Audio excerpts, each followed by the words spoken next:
How do you design one of the most advanced ERs in the country? At Parkview, we did it by focusing all our attention on you, the patient, by involving doctors and nurses in the design process, by creating quieter, more private spaces, and by leading the region in heart, stroke, and trauma care. This is not your typical emergency room. It's Parkview. In an emergency, isn't this where you'd rather be? Parkview, your partner in health. Sun trying to break through the clouds the other side, but right above us, big black cloud, and it is pouring down rain, and the umbrellas are out here at Homestead. Exactly. You wonder how long this is going to last, though, even though it may just be a short while. Set to kick it off. It is Jack Shannon, junior kicker for the Carroll Chargers. Deep to return it, Austin Kreider and Ben Skoranek. They will split at about their own 14-yard line. Shannon lines it up. We'll try it again from the 35. This kick is up toward the sideline, taken by Skoranek at the 15, and he's going to try to go all the way across the field, trying to get to the other edge, and the Carroll pursuit will catch up with him. Skoranek never was able to turn the corner. About a 1-yard return to the 15, maybe the 16, where Homestead will start with challenging field position because they had the return set up to go to the right, and Skoranek caught it right on the left sideline. Yeah, it's a great return. It's a great coverage by Carroll to start off this ball game, but also maybe a little of a bad sign. Tyler Lingrich is down on the field. One of their defensive linemen, their starting defensive lineman, was also on that kickoff coverage team. Mason Ginn, a sophomore defensive end, is going to come in to replace him. He's down on the field, and the training staff coming out to take a look at him. He's not far away from where Skoranek went down, at just outside his own 15-yard line. Homestead will start, and again, as I look, of course, we have a nice roof over our head and a nice comfy press box, but you look out into the stands and the umbrellas are still out, but I don't know if the rain is quite as heavy as it was right as they got ready to kick off originally. Well, there is a break in the action, an injury on the field, so we will take a 30-second timeout and check on the status of the injured player. It is high school football being presented by Partners First Federal Credit Union on ESPN Radio 1380. When the time comes to choose a physical...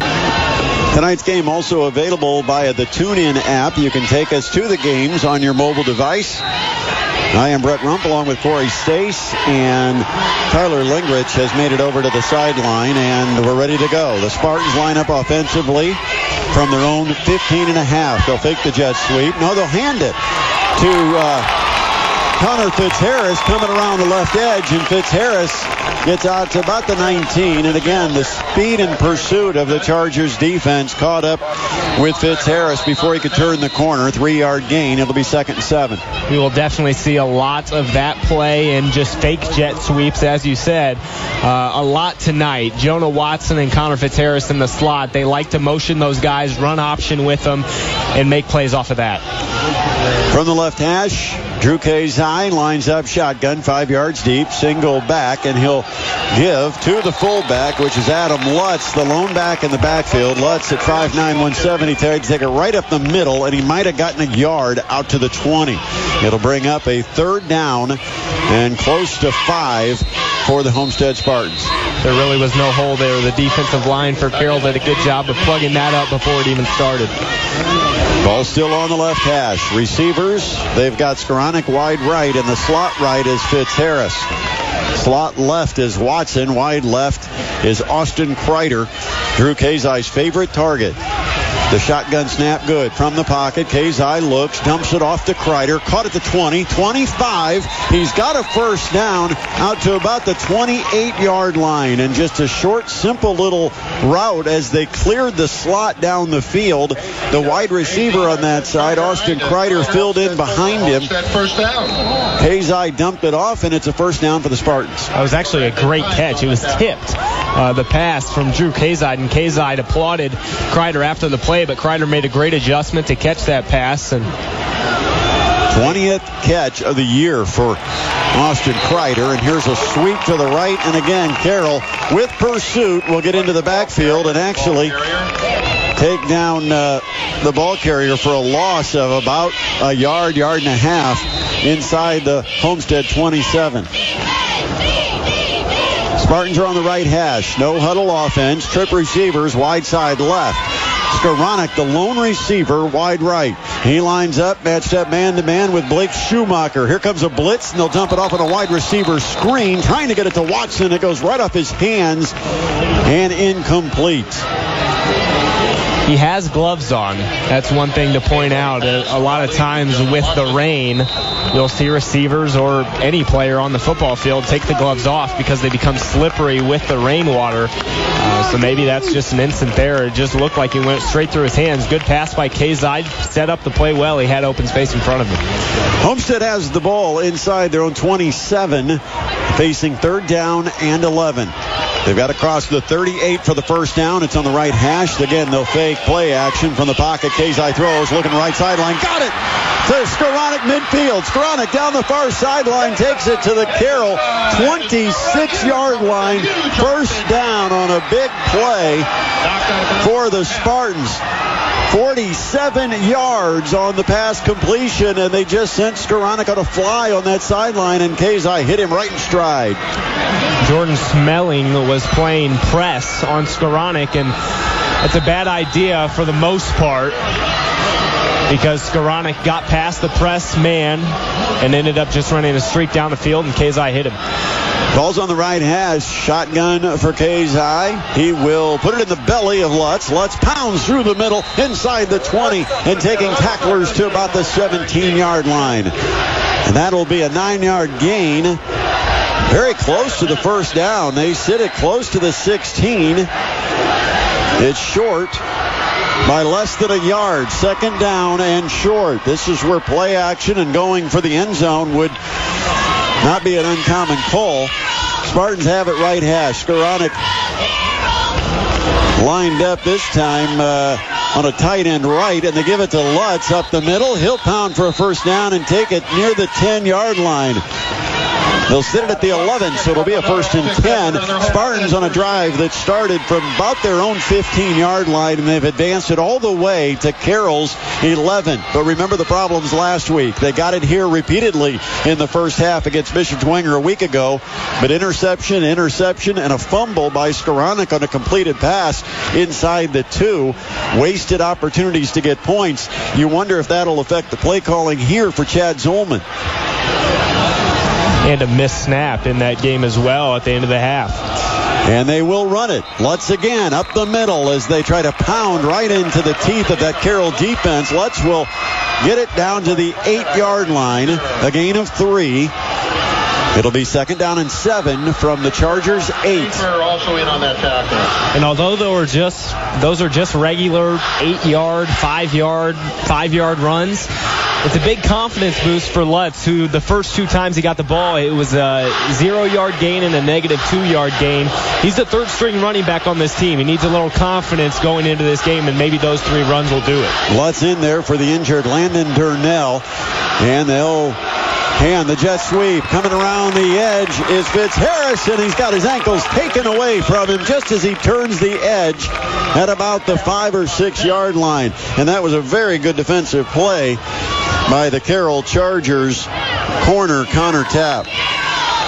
If Fitzharris could have got maybe a little more arm out there to try and stiff arm, he could have got away from him. But as you said, a great ankle tackle and a great defensive play to end up getting him down. And now 3rd down, Carroll has a chance to put Homestead in a sticky situation. Skoranek lined up at a tight end to the left of the formation. Shotgun, Kazai from the 6, play action. He'll roll to the right, looking, being chased, far side, and he runs out of room and gets knocked out of bounds near the 5. And it's a decision now for Coach Zolman. From the 5-yard line, the Spartans facing 4th down and about 4. And in high school football, it's not like college or the NFL where your kicker is guaranteed to make a field goal of this magnitude. It looks like that's possibly what they're going to do here, but tough situation in high school football. Do you trust your kicker to really make a 21-yard field goal from the right hash, one of the hardest places to actually hit a field goal? It will be Chase Gott, the kicker. He's a junior, 6'2", 180. He'll get ready to boot it, and it is a 20-yard attempt. Just inside the 11 is where they'll set it down. Here's the boot. It is up, and it is no good. As you said, you can't always trust the kicker. Gott now 1 for 3 in field goals this year. That one missed wide right, and it's going to be the Chargers coming up with the stop. And once again, the Spartans fail to put points on the board when they get it in the red zone. And that's something that Coach Zolman is just going to be kicking himself about tomorrow. Not necessarily the decision, but obviously you want to get points when you get inside the 5-yard line. And with a high-powered offense like Homestead has this season, with receivers that they have, you almost wish after the field goal that you would have trusted your offense a little more inside the 5-yard line to make a play there.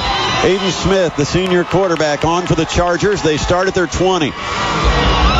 Single running back. They've got 3 wide. They throw it far side. Caught by Newlant out at the 25, and he'll turn toward the sideline and be taken down almost immediately at the 26. A quick 6-yard pickup on the first down play. Aiden Smith to Hayden Newlant, a senior receiver, 6'2", 165, his 12th catch of the year. It's 2nd down and 4 from the 26, and another no-huddle offense. Both teams look similar on offense. 4 wide for Carroll.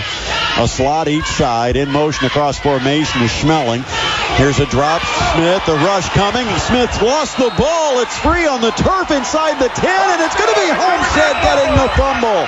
A blindside hit on Smith left the ball free inside the 10, and the Spartans with a big recovery. I will tell you, from playing in a game of this magnitude, that play can take you through the rest of the game. That's a momentum changer. A great defensive effort. 3 guys got to Aiden Smith, really. It wasn't one guy that hit him from behind. 3 guys were on him, and then just a crew of Spartans fell on the ground for that football. Now the offense has another chance to bang it in from the 10-yard line. Ball's at the 9, 1st and goal for the Spartans after the turnover. Shotgun Kazai, quick throw near side. It is caught by Kreider. He breaks away from 1 at the 3 and then dives for the chalk line, and he won't quite get there. He's just short of the goal line inside the 1. And again, Kreider, the favorite target for Drew Kazai. Kreider now with 21 catches on the year. And Homestead get points, capitalize on the Carroll turnover. 2nd and goal inside the 1. It is a shotgun for Kazai. Lone back is Adam Lutz. Over the left shoulder of Kazai. Lutz will get the handoff. Follow the line into the end zone. Touchdown, Spartans. Lutz up the middle for Homestead.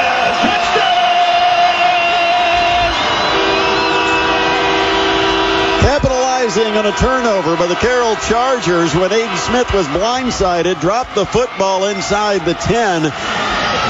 Homestead goes 2 plays, 9 yards, and they're the first to strike. 6-0, 5:46 to play here in the first quarter. Now Chase Gott, who missed the short field goal, is on to try to add the extra point. The set, the kick is up. This one looks good, and it is. Extra point. That is another scoring drive presented by Best Deal Auto Sales.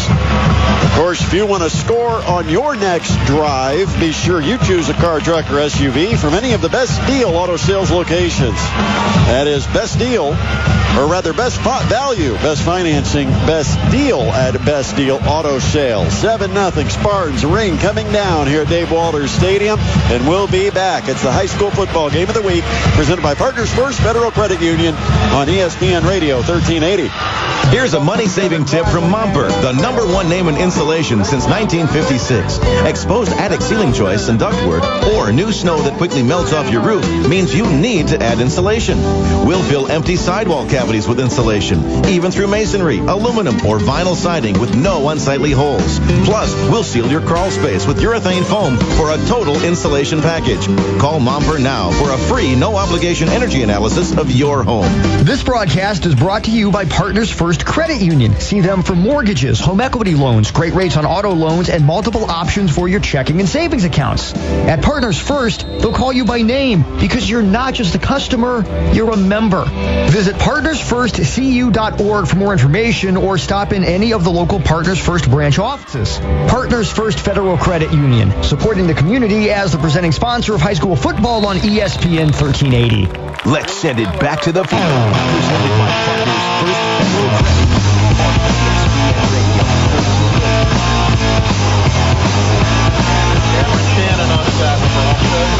Back at the Homestead Stadium, I am Brett Rump along with Corey Stace, and the kickoff returned by Carroll out to the 36-yard line where the Chargers will come back with the offense led by Aiden Smith, whose fumble led to a short field for Homestead, and the Spartans a 9-yard scoring drive to go in front 7-0. Here's a handoff, the running back up the middle, Zanzavino, and he gets met near the line of scrimmage, twists his way out to about the 37. Picking up a yard or two, it'll be second down. And they'll say he gained about a yard, second down and 9. Looked like he had a hole to start off the play, and it closed in a hurry with that Homestead defensive line gobbling it up. Two backs join Aiden Smith in the backfield. Smith's about 5 yards deep in the shotgun. It's a good snap from the pocket. Smith throws left side. The ball's caught by Newlant at the 42-yard line. It's interesting what both Taj Curry and Zach Scholes are doing, both the corners for the Spartans tonight. They're changing depths right before the play. They're going press, coming back to 10 yards, going back press, switching it up. And Carroll's tried to go underneath a lot already this game, we've seen. And so maybe that messes with Aiden Smith, gets his timing off a little bit. Zach Scholes was on that receiver, but just barely fit it in. It's third down and 4 from the 42-yard line. They have to get to the 46. A drop and a throw for Smith off the hands of the receiver, and then the defender lost it. Taj Curry, the defender, after the ball went off the hands of the intended receiver, it popped in the air. They were trying to get it to Schmeling, and Taj Curry came over, and he went up, had it deflect off his hands. The ball eventually falls incomplete, but it will be a punting situation for the Chargers. He definitely wanted to get his first interception as a Homestead Spartans football player. The basketball player that was part of that team that led to the state title game, but switched over to football this season, and good play there to tip it at least. Snap is good. Here's the kick by Jack Shannon. Low line drive caught by Skoranek at the 18. Again, he's going to take it wide and be chased out of bounds at around the 19-yard line. Spartans start from their own 19, first and 10, following the punt by the Carroll Chargers. And so far, a good start for the Homestead Spartans. They lead at 7-0 with 4:11 to play here in the opening quarter. And we do have one score that has come in, and perhaps a surprise, as the 3-0 Snyder Panthers have fallen behind. An Isaac Stiebling turnover has led to a 36-yard touchdown pass.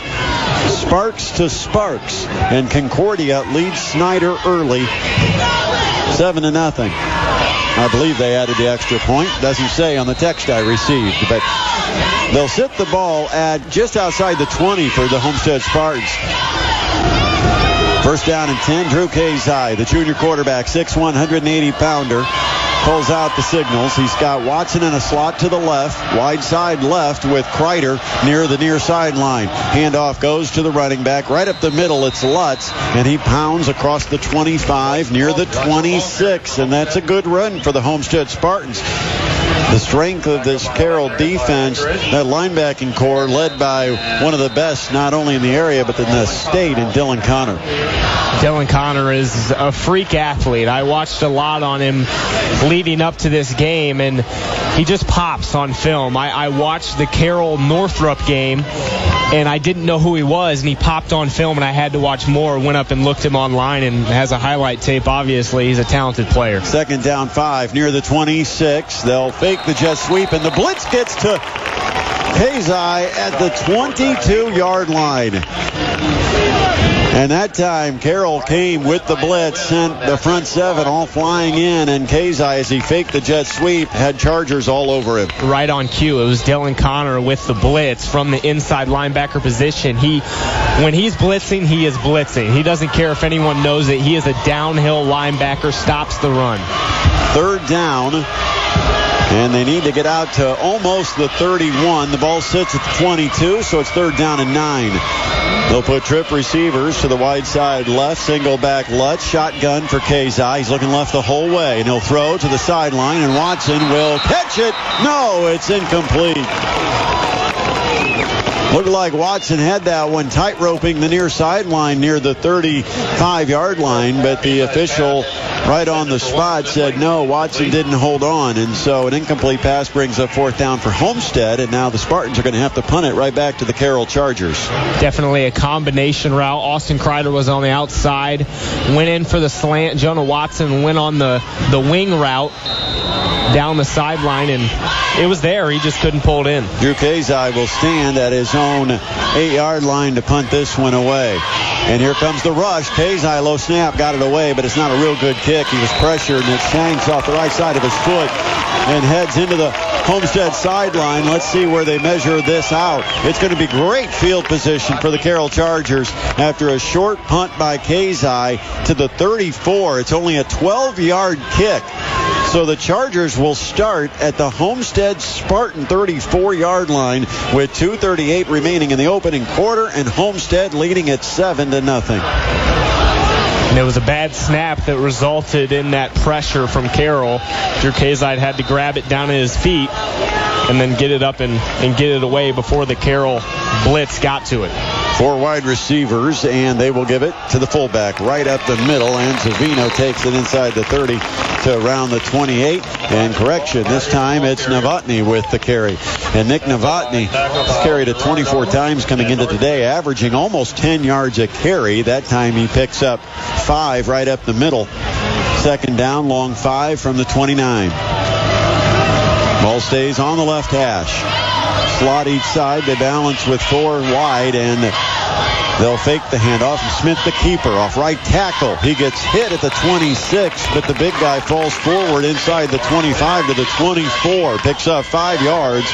And Smith, 6'2", 190. Good size for a quarterback. And that time the Spartans came up and popped him, but as big quarterbacks often do, he was able to fall forward, get a couple of extra yards after contact. That's exactly what I was going to say. Ben Roethlisberger is the big guy in the NFL. Well, 6'2", 190 is big for high school football, so it's tough to bring him down if you're a defender going one-on-one. Saying it is a third down and less than a foot from the 24, and Smith will run a keeper behind his right guard and have enough for a first down to about the 22-yard line. Give him the 21, so he gets 3 on that 3rd and inches carry. First and 10 Chargers at the Homestead 21-yard line, and they'll hurry up and line up.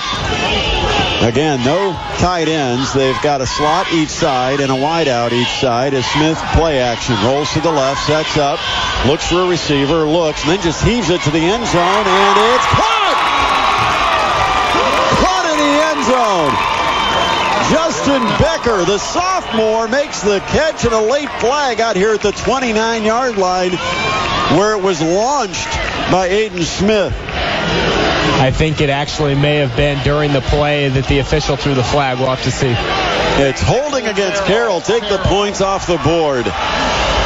Bring it back, a hold against the Carroll Chargers, and you've got to credit the Homestead secondary because Smith had to hold on to that ball a long time looking for a receiver because everyone was covered, and that put pressure on the linemen trying to hold their blocks, and eventually one of the Chargers up front got called for holding, and now the ball's all the way back to the 37-yard line where it's 1st and 26.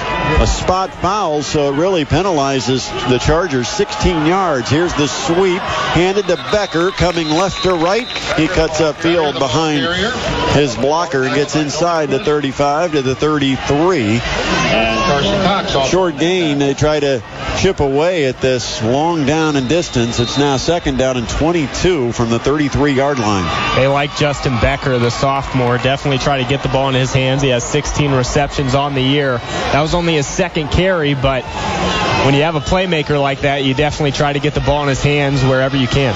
Interesting. They bring in extra pass blockers and then throw it over the middle to Dinan, crossing at the 20. He makes the catch and spins down to the 16, where now it'll be a 3rd and manageable on a nice little throw over the middle to Doug Dinan's son, Cody Dinan, who we saw quarterback last year while Aiden Smith was out injured. Now you've got a healthy Aiden Smith and an extra receiver in the receiving core for the Carroll Chargers in Cody Dinan. Yeah, we have a little Ohio State situation here at Carroll High School. Braxton Miller switched to wide receiver. Why can't Cody Dinan? Under center, Smith drops back, throws, wide receiver screen, and that's thrown to Becker, and he's hit almost immediately, falling to the 18. He'll be short of the first. It'll bring up a 4th down. The ball will be on the right hash at the 18-yard line. Now, if you try to kick it from here, it's going to be a 35 or 36-yard attempt. But the clock runs to 0 at the end of the quarter, so it gives Coach Dinan a chance to think what to do.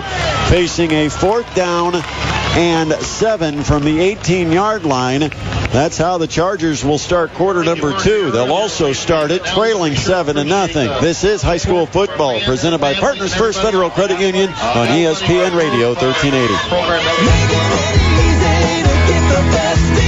For 16 years, Northeast Indiana finds the best deals on quality previously owned vehicles. With Justin Mitchell, our studio engineer tonight, I am Brett Rump, Corey Stace. On the East Press Box at Homestead High School, where the Spartans lead at 7-0 after 1 quarter. And it is going to be Carroll lining up to try to kick a 35-yard field goal attempt. The boot is up, and the kick is good. And the kicker, J.P. Anzini, a 5'10", 190-pound junior kicker, drills it. A 35-yarder has made the score Homestead 7, Carroll 3, 5 seconds into our 2nd quarter.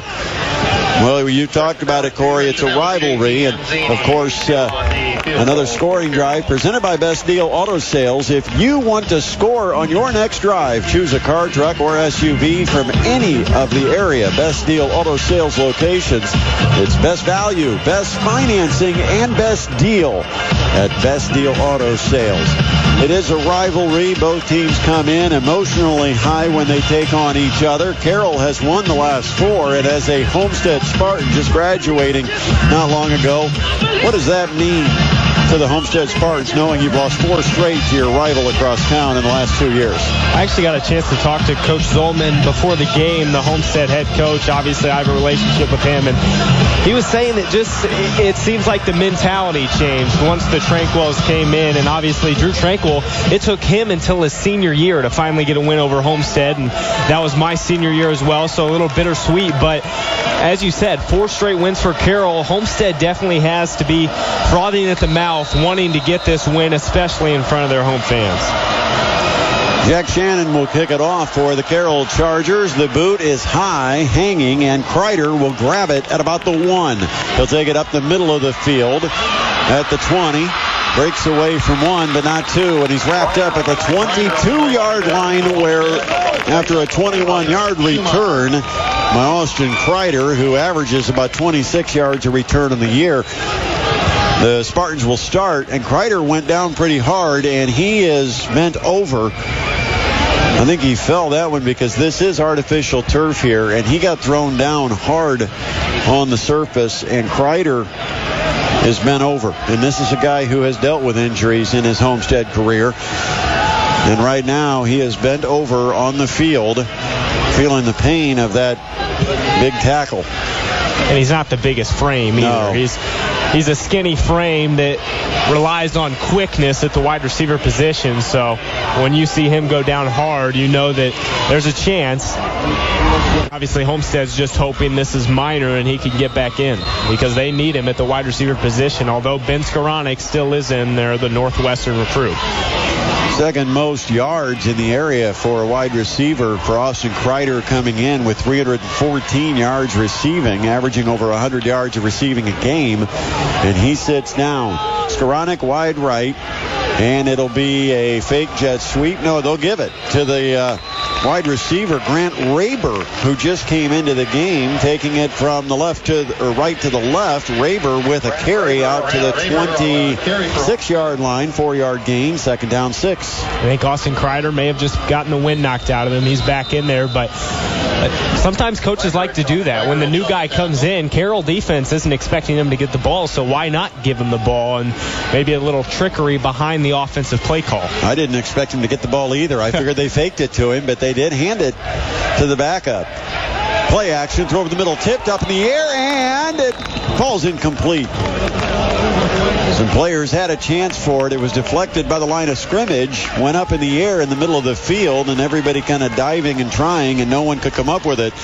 So now it is a third down and close to 6 from the 26 for the Homestead Sparks. With a young quarterback like Drew Kazai, first-year starter, you're going to see him lock in on one guy before the play even starts occasionally, and that was one of those situations. Definitely had a guy locked, but there was a lot of defenders around him. Kazai drops in the pocket, has time, looks, throws over the middle, and it's caught by Fitzharris at the 39. They will rule it a catch. The safety right on him was trying to get the official convinced that Fitzharris didn't hold on, but a good catch sliding to the turf by Connor Fitzharris. And the Spartans a first down out at the 39. First down. Great catch by Fitzharris. He's a guy that I played with. He goes under the radar. Great hands for a wide receiver, and hadn't gotten to play wide receiver till this season because of guys that were in front of him. But he has a great talent at the slot position for Homestead and poses a threat. Trips to the left, and here's a handoff. Lutz right up the middle, and he bursts through the hole out to the 44-yard line. A good 5-yard carry for the third-string running back, Adam Lutz. Homestead with injuries to the top two guys, Landon Gurnell and Jordan Presley, and so it's Lutz doing the ball carrying tonight for the Homestead backfield, and he gets 5 on the first down carry to bring up a second down and 5 for Homestead at their own 44. After those first 2 carries from Lutz, the offensive line has done a good job of giving him the holes that he needs to run through. Shotgun from the center of the field, and Kazai gives it to Lutz again. He'll cross the 45, get tripped up near the 45 and a half. He'll be short of the first down by 3 yards. Chase Walter. Call it 4 yards short of the first. They need the 49 for the first down, and it's just outside their own 45. 9:40 and the clock running here in the second quarter, with the Spartans already leading at 7-3 over the Carroll Chargers. Third down play. Shotgun. Kazai from the pocket. Here comes the rush. He'll dump it over the middle on the screen. Good setup, and Watson has it. First down yardage at the Carroll 45. 40. Bounced to the near sideline and spun out of bounds at the Charger 39. Nice screen pass to Watson. Where he will pick up 16 yards on the little dump screen over the middle to the receiver, Watson. First down, Spartans. Homestead offensive line definitely knows how to set up screens, because I heard you even say it. The pressure was getting to Kazai, and that's exactly what they want you to think. The 3 or 4 guys were rushing after Kazai 100 miles an hour, and then he just dumps it off to Watson. He has a lot of open space, and Watson's good when he can get in those type of situations. Spartans on the move. They've got it first and 10 inside the Carroll 40. Kazai fakes the sweep and then keeps it up the middle to about the Chargers 36. 3.5 yards for Kazai right up the middle. It's second down for the Homestead Spartans.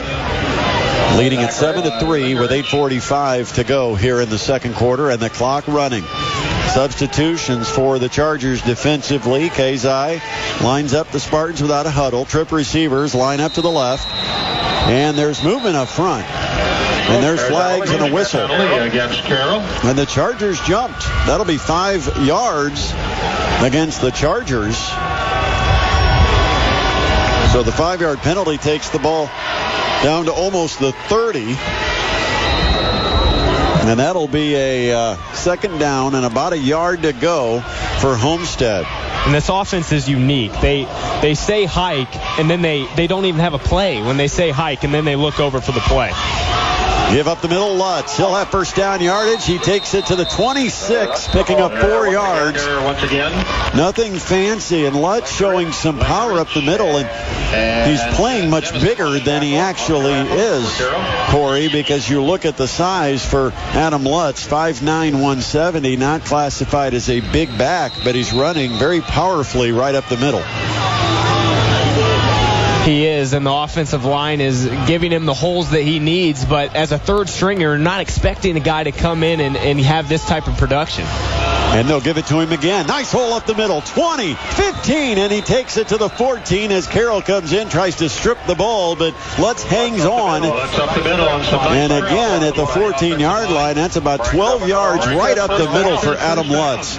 And the Homestead offensive line really poking some holes, and it starts, of course, with the center, Grant Purley, who is a junior, 6'3", 265, big for the center position.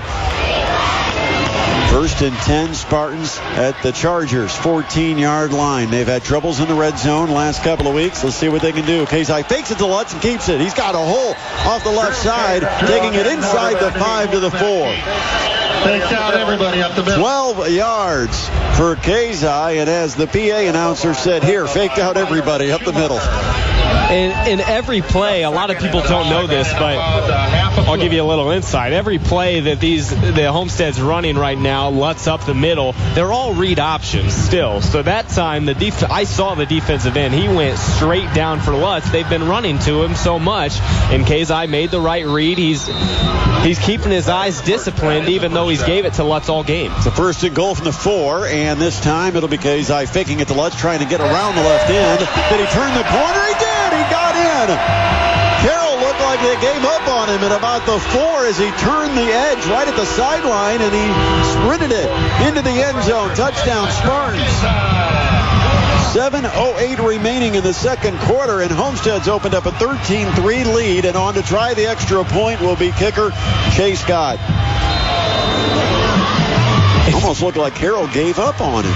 It did, and also I was watching. I thought it was a give read to Lutz, and Kazai took it. Maybe that emotion of the first run was getting him a little bit, but he made something out of it. Stiff armed 2 guys on the outside, and then as you said, Carroll looked like they thought he was just going to walk out of bounds, and he ends up turning the corner and getting right in. 14-3 after the extra point is good, and another scoring drive from Best Deal Auto Sales. If you want to score on your next drive, choose your car, truck, or SUV from any of the Best Deal Auto Sales locations. Best value, best financing, best deal at Best Deal Auto Sales. Spartans are up on the Chargers 14-3 with 7:08 remaining before halftime, and this is the Partners First Federal Credit Union High School Football Game of the Week on ESPN Radio 1380. This broadcast is brought to you by Partners First Credit Union. See them for mortgages, home equity loans, great rates on auto loans, and multiple options for your checking and savings accounts. At Partners First, they'll call you by name because you're not just a customer, you're a member. Visit partnersfirstcu.org for more information or stop in any of the local Partners First branch offices. Partners First Federal Credit Union, supporting the community as the presenting sponsor of high school football on ESPN 1380. Now back to high school football, presented by Partners First Federal Credit Union on ESPN Radio 1380. A long scoring drive by the Homestead Spartans has put them up 2 scores against the Carroll Chargers. It's now 14-3 with 7:08 remaining in the second quarter. And now the Spartans kick off. A high kick taken at the 15, not very deep, right up the middle of the field across the 30. Out to about the 38-yard line is Blake Schumacher on the return. A good return up the middle for the Chargers, and again, they've got good field position, but so far, this Homestead defense has been very good. It has, and they needed some good plays on third down to even get in that situation, and a good field goal kick to even put points up on the board. Carroll did, but Homestead has done a good job of maintaining the running game so far. They've needed to do it through the air, but luckily Carroll has Smith that can do it if he needs to. Chargers in their road white uniforms, silver pants. They'll sweep it. And here comes Anzavino. He breaks away from one at the 42, across the 45, and across midfield to the 49-yard line of the Homestead Spartans. Anzavino taking it around his left end for 12 yards. It's a first down for the Chargers. Simple jet. Pretty much looked like a stretch play, and he had blockers out in front of him. Homestead just didn't defend it well. Ball's on the left hash. First and 10 at the Homestead 49 for the Chargers. Handoff up the middle, and that time no room at all for Anzavino. He'll go down with no gain at the 49. I think I used this story last time. We talk about linebackers 1 yard, 2 yard, and whatever the point of attack is. The inside linebackers for Homestead shot up Hunter Terrell and Jack Northwest into the hole for that 0-yard gain.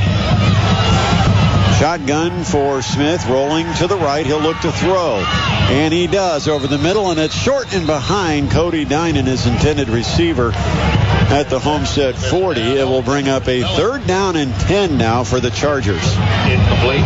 And it looked like he was open, a little underthrown underneath, but Matt Anderson was coming from the safety position, a guy that had 12 interceptions last season, so maybe Smith is lucky that was underthrown.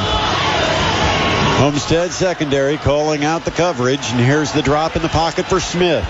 Looking over the middle, he throws, and it is deflected away by Anderson, away from Dinan. Over the middle at the 37, and it's going to bring up a fourth down and 10 for the Chargers.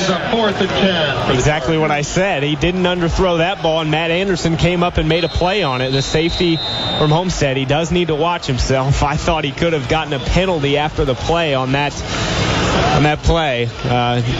Definitely needs to watch himself and not give away a free first down. Snyder has gone on to score 20 points straight against Concordia, now leading at 20-6 in the second quarter.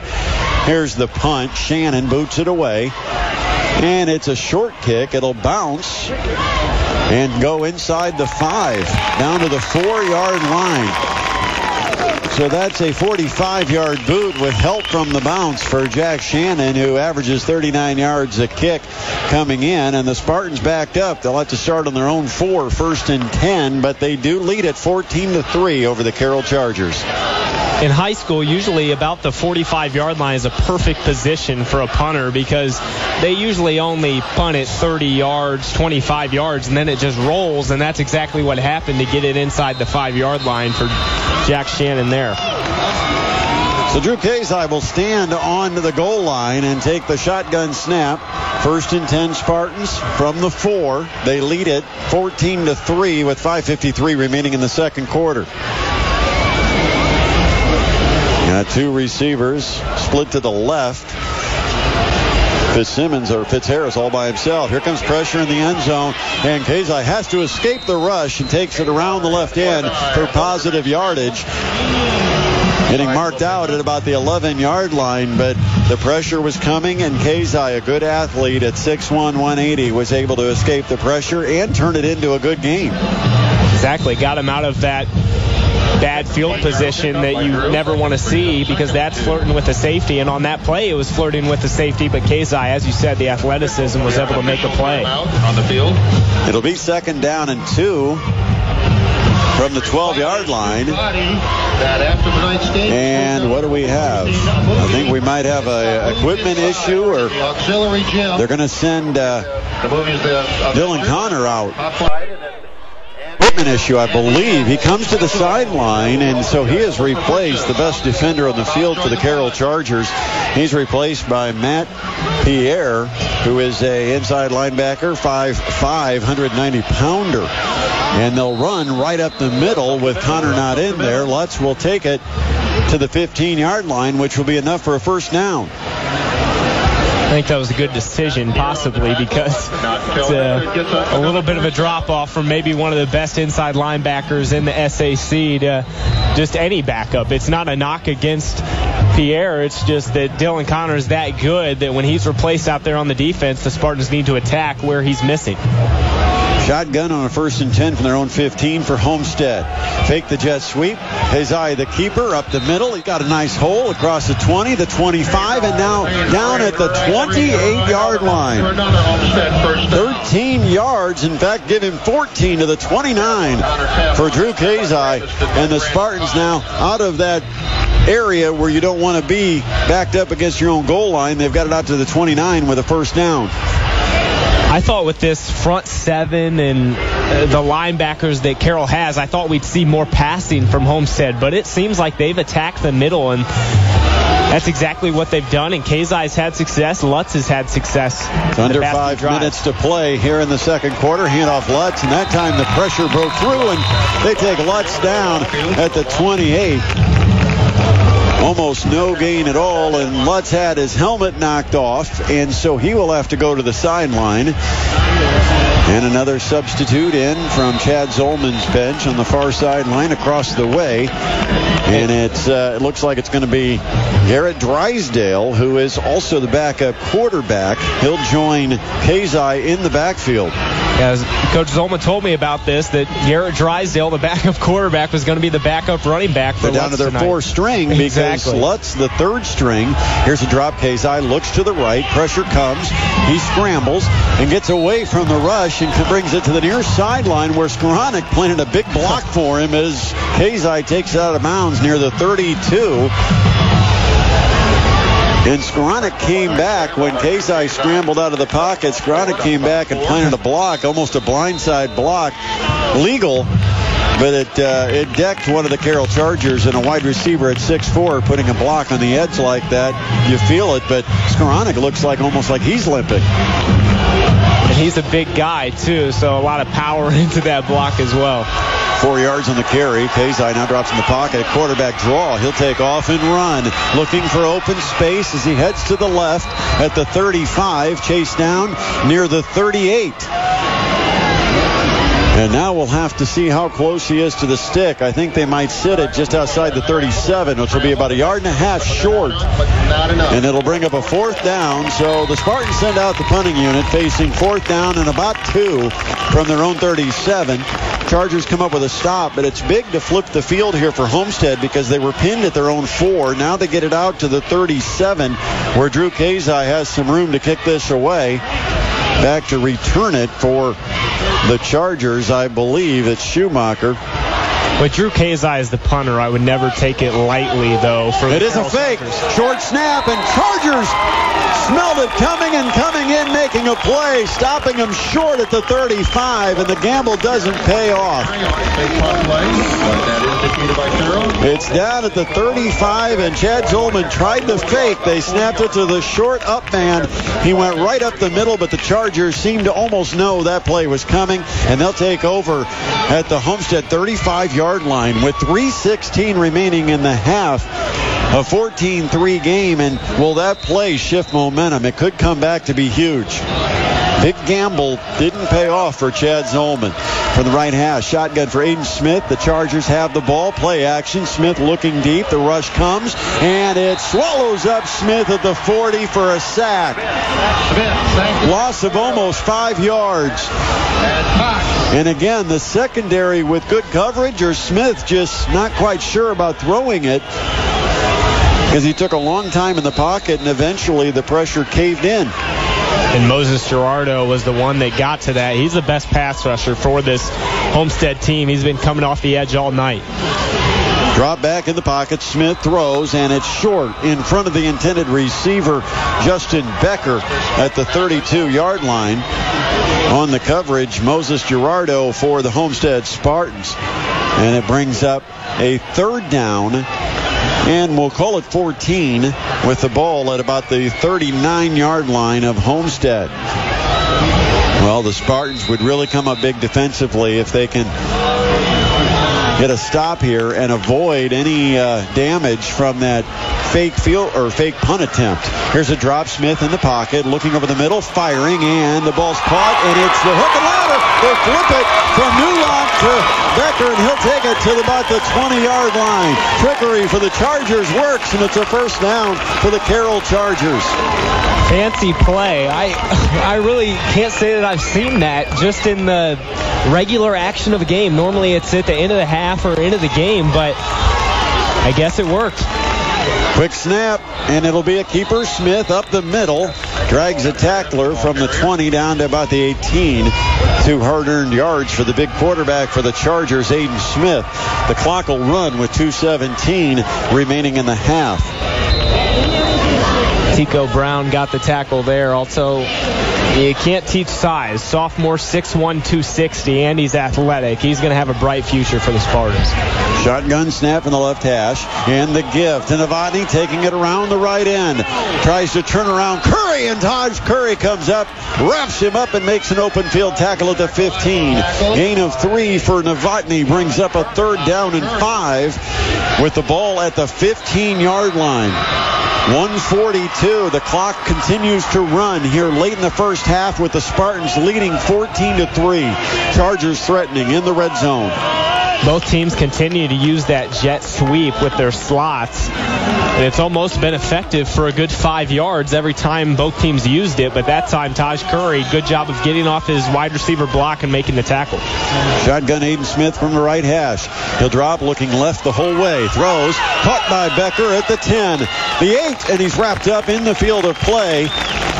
Inside the 10, that's going to be a first and goal at the 8-yard line with 1:12 remaining in our first half. Chargers trying to cut into this 11-point Homestead lead. Carroll definitely likes the short passing scheme. They're not trying to bomb it too long, but especially in this territory, watch for a hitch route on the outsides. First and goal from the 8-yard line. Shotgun for Aiden Smith. And they'll give it to the back, Novotny. Follows right side of the line, breaks away from a tackle at the line of scrimmage, and then squirts inside the 5 to the 4. A 4-yard pickup for Novotny. Second and goal. 45 seconds, and the clock continues to run late here in the first half. And they're using the clock effectively as well, not giving Homestead another chance to possibly put points up on the board. Aiden Smith will stay in a shotgun. He's got 2 backs with him in the backfield. It's Parker and Novotny. And he gives to Novotny, the tailback up the middle. Novotny trying to get in across the goal line. He got inside the 1. Did he make it in? No.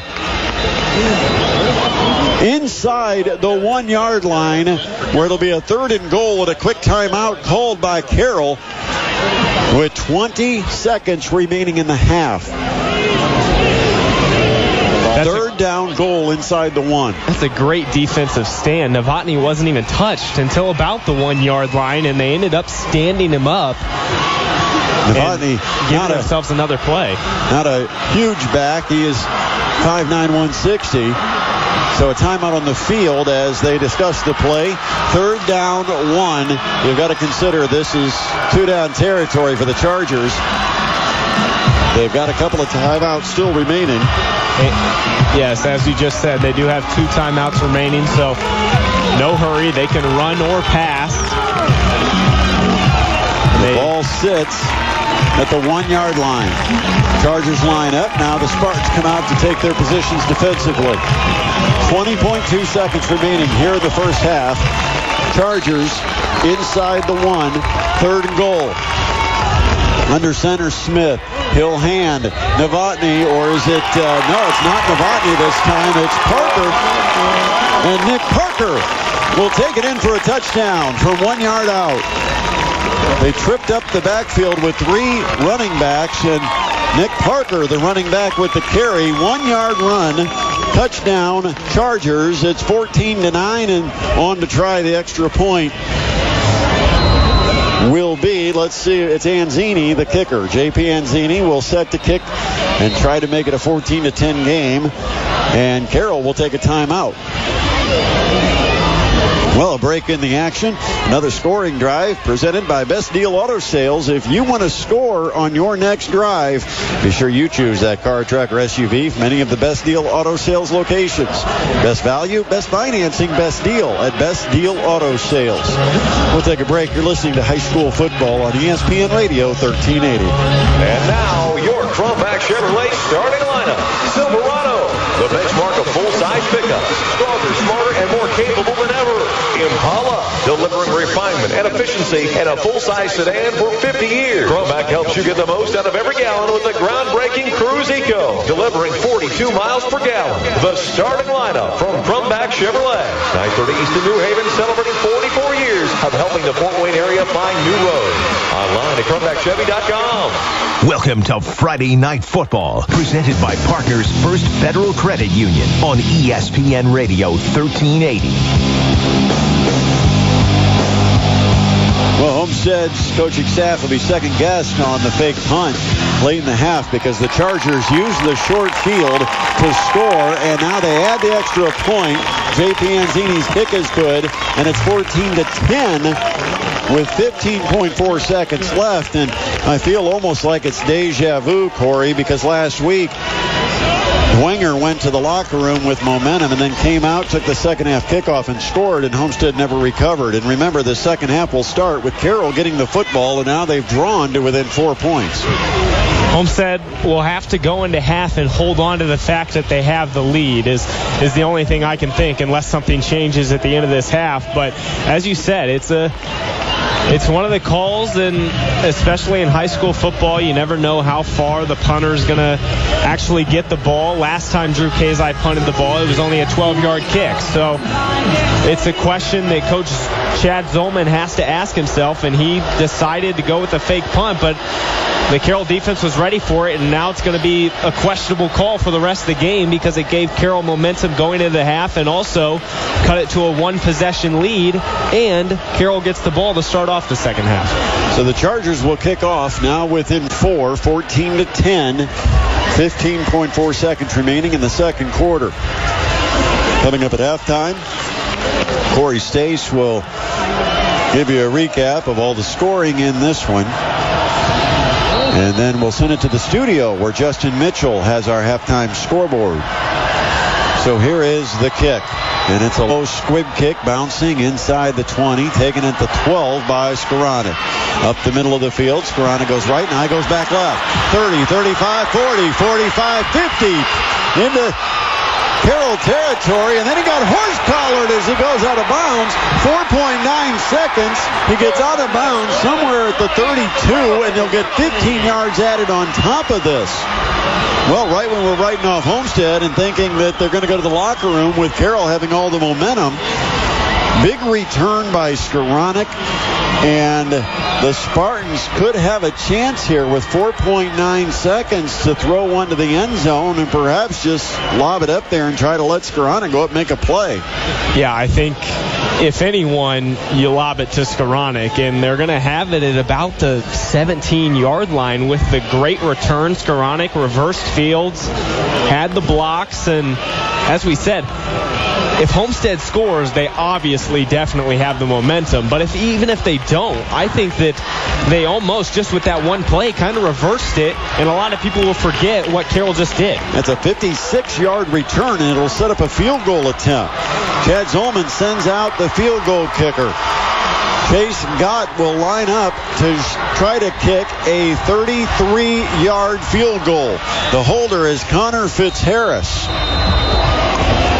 The ball is on the left hash. No wind to speak of. Here's the snap, the set, and the kick. It's got plenty of leg, and it is good.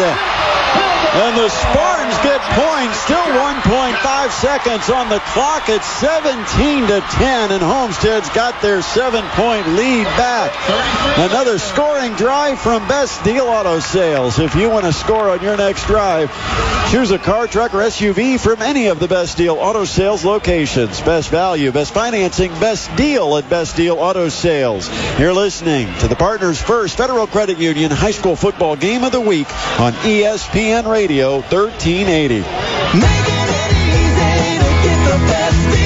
For 16 years, Northeast Indiana finds the best deals on quality previously owned vehicles at Best Deal Auto Sales. Reliable vehicles offered at or below wholesale prices. The selection is great and the deals are even better at any of the Best Deal Auto Sales 4 Northeast Indiana locations. Best value, best financing, best deal at Best Deal Auto Sales. Best Deal Auto Sales. BestDealAutoSalesOnline.com. Grass, clay, or hard court. Wherever the game is played, we'll be there. WKJG AM, Fort Wayne, ESPN Radio 1380. It's high school football presented by Partners First Federal Credit Union on ESPN Radio 1380. Homestead leads at 17-10. Last 1.5 seconds of our half, the kickoff, and this will be a squib by Chase Gott. Returned by Dylan Connor, picks it up on the bounce, and Connor up the middle of the field returns it to the 36. About a 10-yard return, and that will be the end of the first half. Well, right when Carroll scored late, we thought they would go to the locker room with momentum. But a long return by Ben Skoranek, 56 yards on the ensuing kickoff, gave Homestead an opportunity to boot a 33-yard field goal. And now they go to the locker room leading by 7, and it will be Carroll that gets the second half kickoff. Well, an exciting first half between rivals, both coming in 2-1, both coming in off a loss last week. So you know neither team wants to lose 2 straight, especially with Snyder and Lures still looming on the schedule for both of these teams. But an entertaining first half. Homestead played well, and the Spartans also, when they got it in the red zone, were able to punch it in and get some points. Exactly. Only on that one time that they ended up attempting a field goal and missed it wide right. That's why it took a lot of guts for Coach Zolman to send the kicker out there at the end of the first half to actually trust Chase Gott after he missed pretty much a 20-yard field goal at the start of that first quarter. Homestead bounced back from that, got a turnover on defense, and was able to take the early lead in this ball game. But a gutsy call nonetheless by Chad Zolman to end that first half, but it paid off for him and gave Homestead the 17-10 lead. Coming up after the game, be sure you join us at the Coventry Pizza Hut for the Indiana Physical Therapy postgame show. I'll be out there, and we'll bring you all the scores of tonight's action. And also, we'll try to have some coaches join us as guests. But, of course, it's America's favorite pizza and award-winning Wing Street Wings. You get it at Pizza Hut, the perfect post-game destination. And tonight, the official site of our Indiana Physical Therapy post-game show is the Pizza Hut at Coventry. Justin Mitchell is our studio engineer tonight, and as we mentioned, coming up here in a few minutes, we'll get Justin to give us a rundown of all the scores in the area.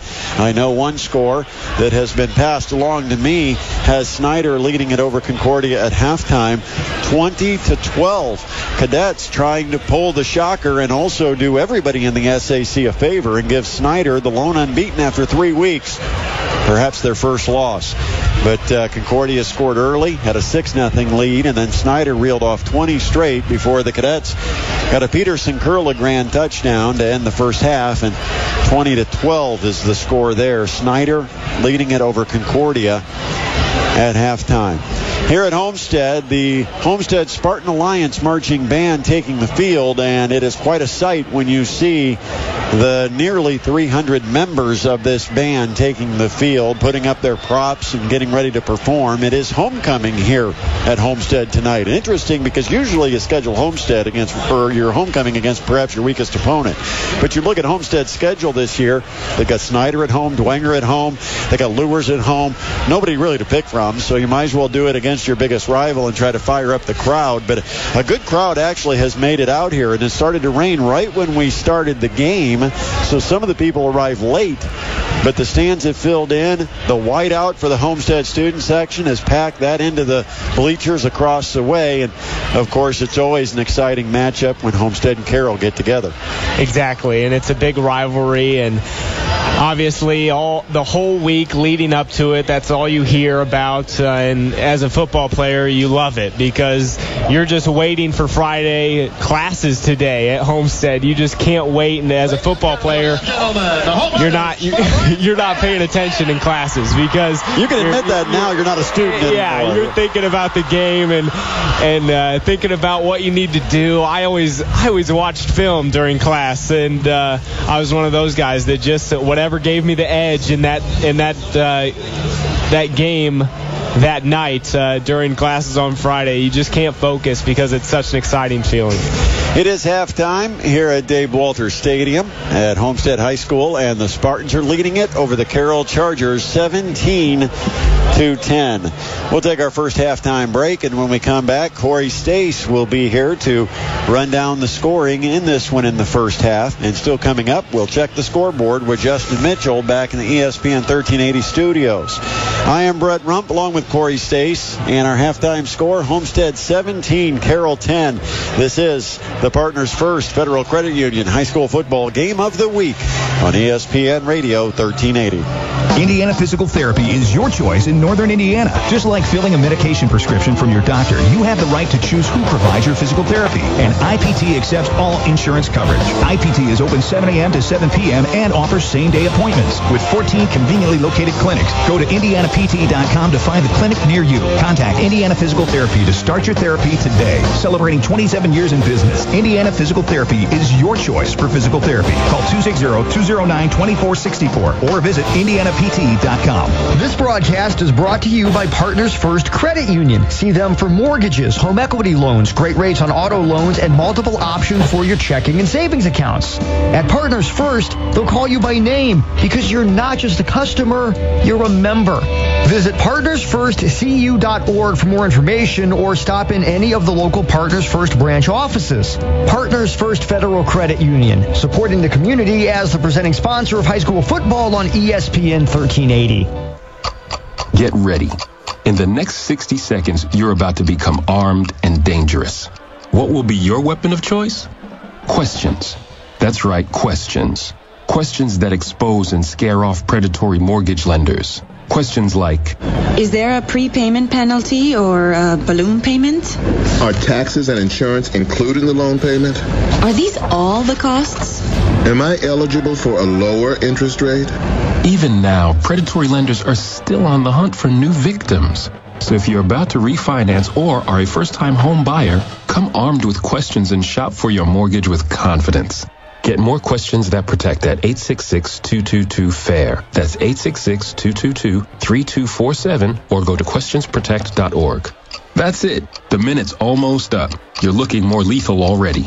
Question everything. Protect your home. A public service announcement brought to you by the National Fair Housing Alliance and the Ad Council. Welcome to Friday Night Football, presented by Partners First Federal Credit Union on ESPN Radio 1380. Back out here at Homestead High School. It's the Partners First Federal Credit Union Game of the Week on ESPN 1380. I'm Corey Stace. I will be taking you through a scoring rundown of the first half where the Homestead Spartans find themselves ahead 17-10 at the end of the first half. And as the Homestead Spartan Alliance Band is performing on the field, here's how the first half went between the Carroll Chargers and the Homestead Spartans. The Homestead Spartans started the scoring off after a Aiden Smith fumble caused by the Homestead Spartan defense. They recovered the ball on the 10-yard line. That drive ended in a 1-yard touchdown run by the third-string running back, Adam Lutz, who is filling in for two injured running backs for the Homestead Spartans tonight. That made it 7-0 with 5:46 left in the first quarter, but Carroll would not go away so soon. Carroll got it on the 34-yard line of the Homestead Spartans. That drive ended in a 35-yard field goal by J.P. Anzini with 11:56 left to go in the second quarter. That was the first play of the second quarter. That made it 7-3. Homestead Spartans still leading at this point. Then the Spartans got the ball back on the Carroll 22-yard line. And with a 5-yard run by Drew Kazai with 7:08 left to go in the second quarter, Homestead went back up 14-3. He got around on the edge on a read option and cut the corner and ended up getting in for a score. That gave Homestead the 2-possession lead. Later in the second quarter, this time with 15.4 seconds left in the second quarter, Carroll got the ball on the Homestead 35-yard line after a fake punt failed for the Homestead Spartans. That drive ended in a 1-yard touchdown run by Nick Parker. That made it 14-10. Homestead still led at this point. You thought Carroll was going to go into the half with the momentum at that point. You thought it may be the last play of the half besides the kickoff. But then Ben Skoranek took a kickoff to the Homestead 21-yard line, and the 15-yard line, and that drive actually was just a one-play drive, and it was a field goal by Chase Gott, a 33-yarder, after he had missed a field goal in the first quarter. Coach Chad Zolman ended up trusting him at the end of the half with a 33-yard kick. He nailed it from the left hash with 1.5 seconds left on the clock in the second quarter. That made it 17-10. And then the only play left was a kickoff return that failed from the Carroll Chargers. But 17-10 is your score out here at Homestead High School between the Homestead Spartans and the Carroll Chargers. Homestead leads. We're going to send it back to the studio for some scoring updates around the area to Justin Mitchell. I will send it back there. It's the Partners First Federal Credit Union game of the week on ESPN 1380 between the Homestead Spartans and the Carroll Chargers. It's challenging when you're trying to find an auto mechanic that will correctly diagnose the problem, repair it properly, and charge you a price that doesn't leave you counting the days to your next paycheck. Cruzy Automotive Service treats your car like they treat their family's cars, and they've been trusted by Northeast Indiana customers since 1971. For scheduled maintenance or repairs, visit Jim Cruzy at Cruzy Automotive Service on Lima Road just north of Wallen. Call 489-1089 or find them online at cruzyautomotivein.net. Here's a money-saving them away, carefully packed and safely stowed. But for some veterans, the uniform isn't so easily removed. The emotions experienced while serving continue to weigh on them. Life after service is different. Many veterans find transitioning difficult, and daily life is no longer as enjoyable as it once was. Some feel overwhelmed and lost. But that uncertainty doesn't take away from their strength and courage, nor does it take away from the sense of duty veterans carry with them. The transition from service is different for everyone. If you are a veteran going through a difficult time, or know one who is, the power of one person, one connection, one act of compassion can make a difference. For free 24/7 confidential support, call the Veterans Crisis Line at 1-800-273-8255 and press 1, or visit veteranscrisisline.net. High school football presented by Partners First Federal Credit Union on ESPN Radio 1380.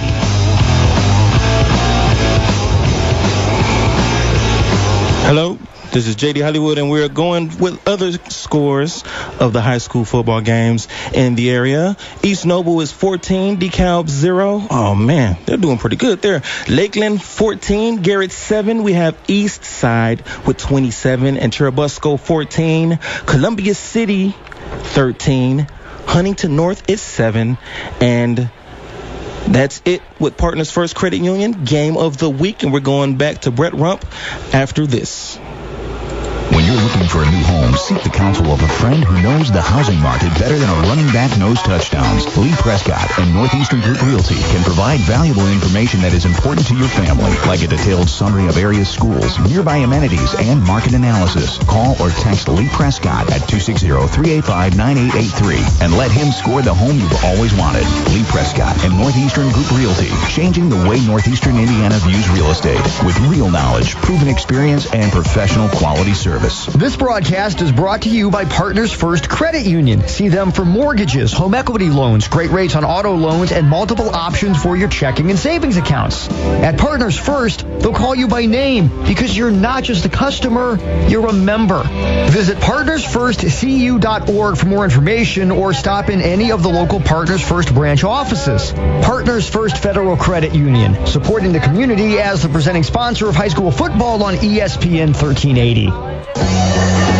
Attention men under the age of 35. You know what really impresses the ladies? When a guy has a few drinks and later gets pulled over for buzz driving. That could cost you around $10,000 in fines, legal fees, and increased insurance rates.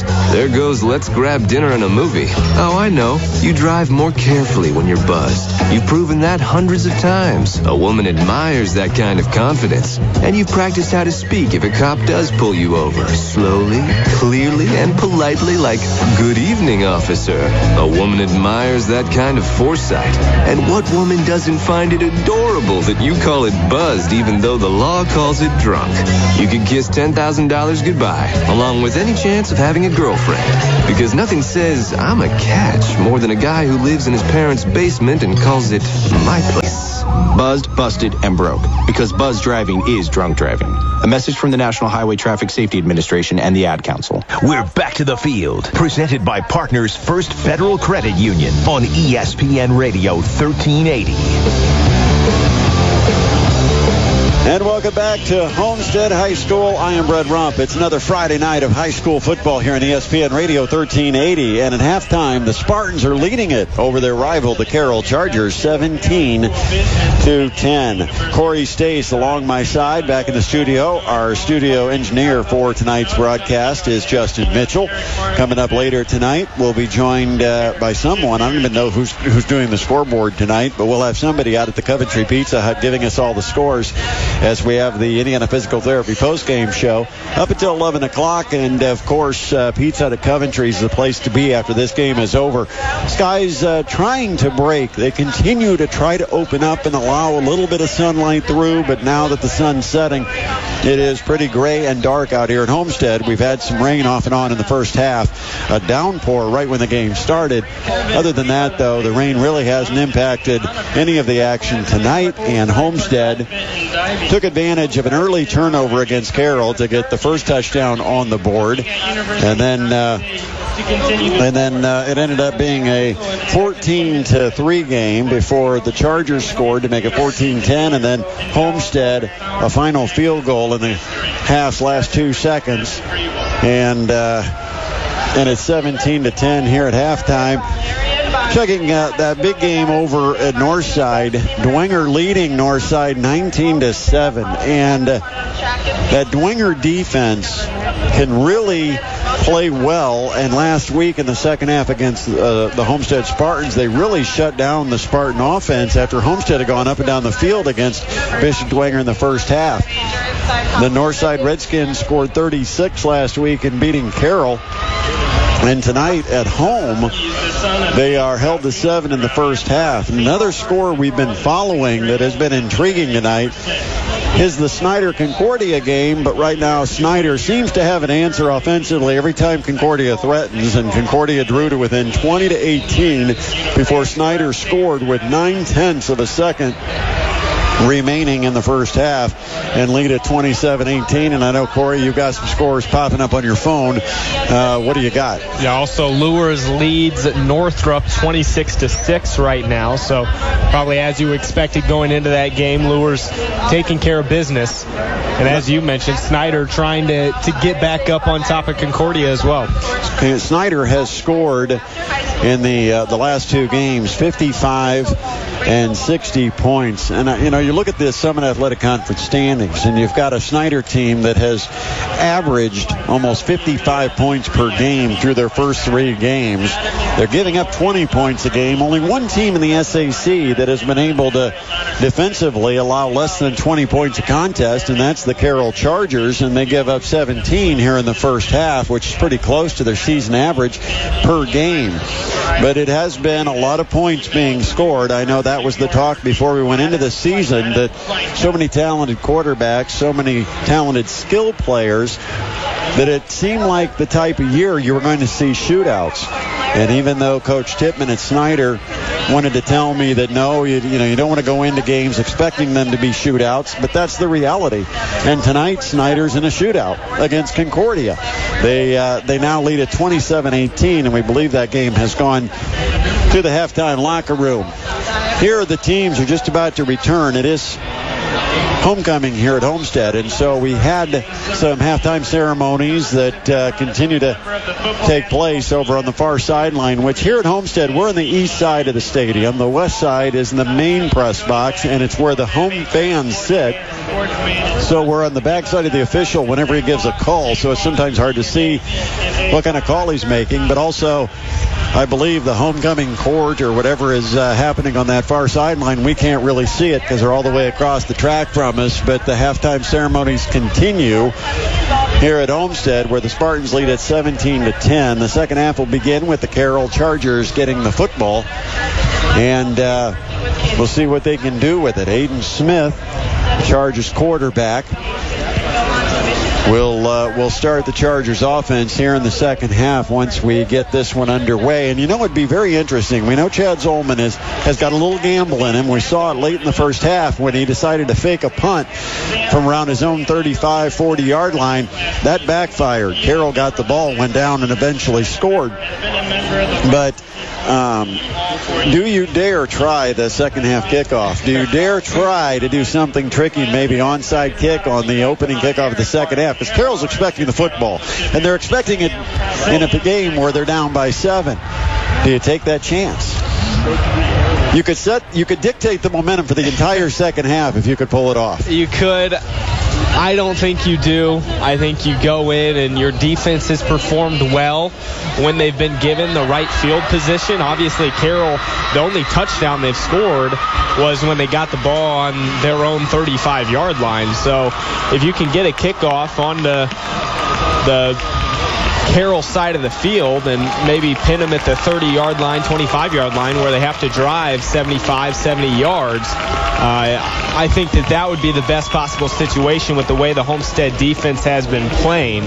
But as you said, you could go the Sean Payton in the Super Bowl way and get some momentum. Other halftime scores rolling in. Woodland is up against Bluffton 26-0. Snyder, as you mentioned, that did go into halftime 27-18 over Concordia. Jay County 33, Adams Central 0. Whoa, and that's a huge one because Adams Central's 3-0 and playing so well, and Jay County 33-0 on the Flying Jets. East Noble 14, DeKalb 0. That's another one that we've got. That's the most I have. On ESPN 106.7, Dean Jackson has the call of that East Noble DeKalb game.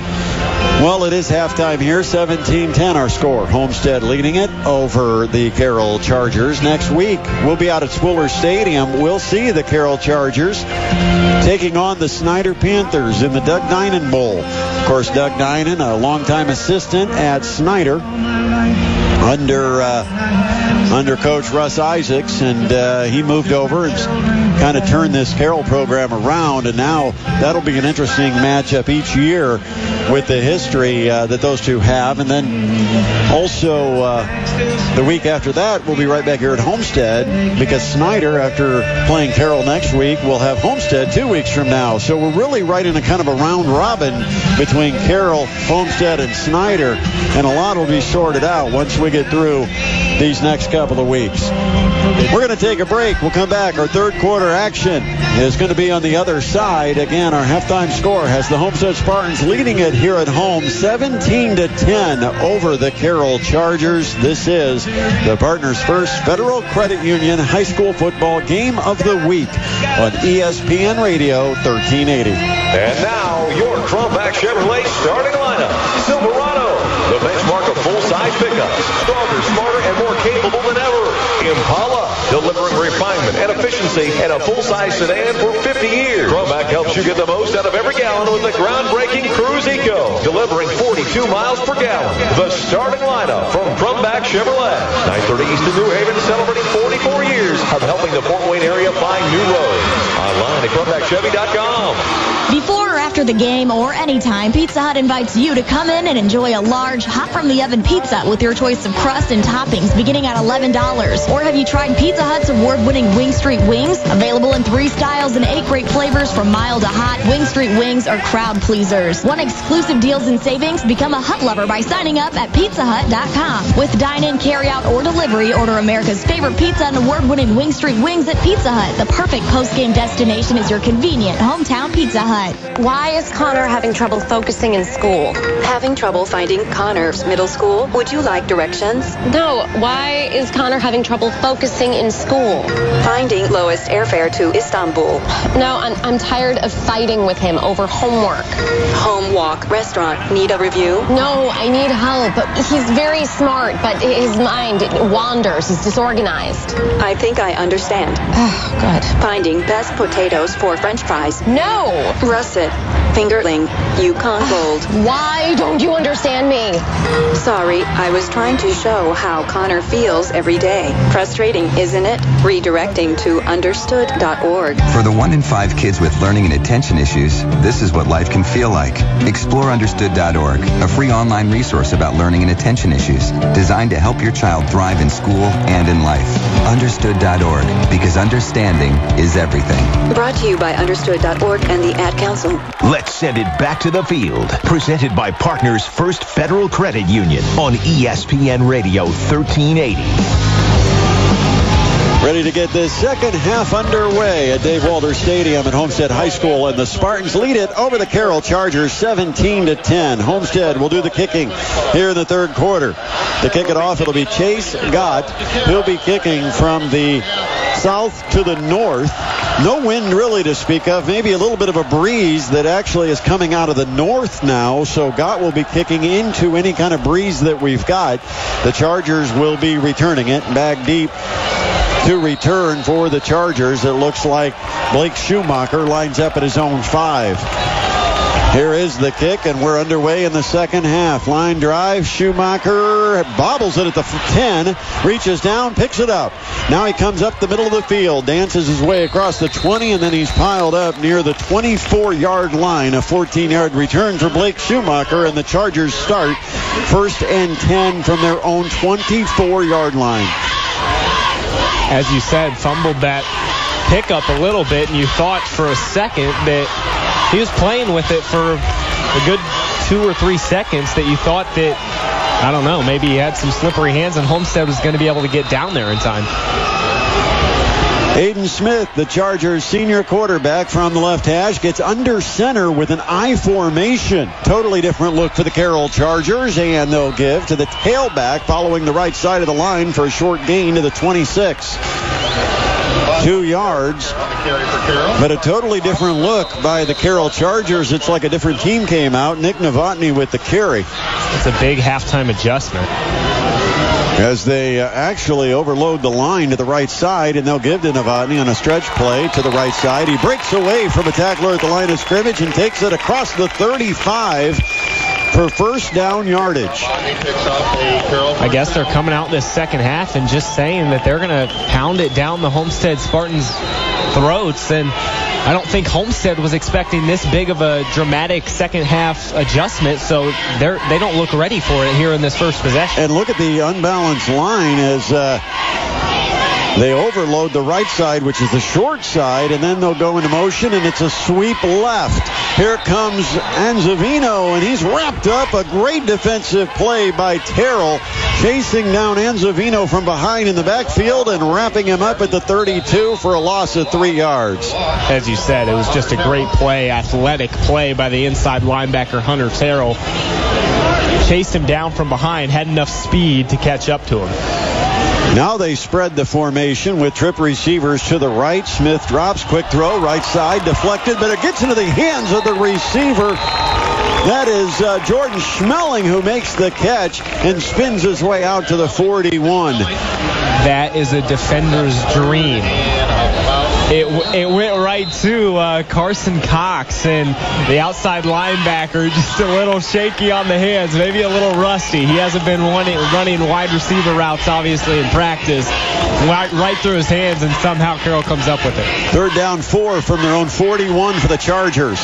From the pocket, Smith being chased. He throws left flat. It is caught Anzavino, and he breaks away from the tackle to get first down yardage. Now he's into Homestead territory at the Spartans' 45-yard line, and one broken tackle made the difference between a punting situation and the chains moving and the Chargers keeping the ball. Zach Shortles is kicking himself after that play because, as you said, he should have made the tackle and it should have been fourth down. From the Homestead 45, give up the middle to the running back, Anzavino, taking it to the 42, 3-yard gain, right straight up the middle of the field. Second down and 7. Clock continues to run with 9.5 minutes remaining in the third quarter. Chargers looking to see if they can get this one tied up. They're down 17-10. Left hash for Aiden Smith, single back over his left shoulder. Man in motion is Becker across the formation. They get Novotny up the middle. He's got a hole inside the 35, 30, breaks away from a tackle, takes it to the right sideline, 25, 20, following a blocker, and finally knocked out of bounds inside the 15 at the 14-yard line. 31 yards on the carry for Nick Novotny. And a first down, Chargers. Homestead defense just wasn't able to bring him down, and he kept moving those feet, and that's what you got to do as a running back. Until you reach the ground, keep moving those legs, and he made some extra yards. Ball's on the right hash. Smith again gives to the back, and this time is it Novotny or Anzavino? Let's see, it's Novotny, but he gets dragged down for a yard loss at the 15. Backfield by R.J. Carpenter. That's a man that we haven't seen. I don't think we saw in the first half from the Homestead Spartans. R.J. Carpenter. He's listed as an inside linebacker, and it looks like he's in for Jack Northquist. About a yard and a half loss on that first down play. Now there is 3 backs joining Aiden Smith in the shotgun backfield. And Smith looks to throw. Now he'll just tuck it and keep it. Up the middle, he bounces it out to the right. The 10, the 5, a sprint to the pylon. Touchdown, Aiden Smith! From 15 yards out, touchdown Chargers. An extra point away from tying the game.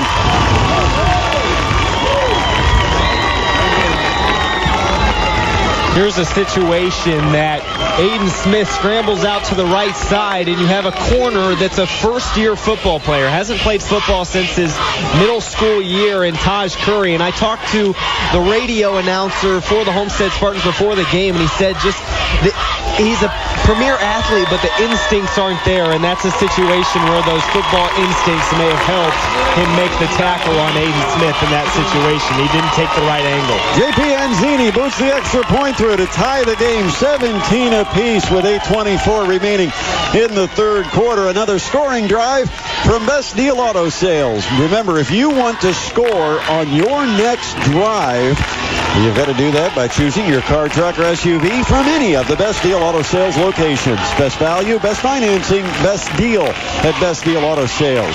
Our partners first, Federal Credit Union High School Football Game of the Week will be back on ESPN Radio 1380.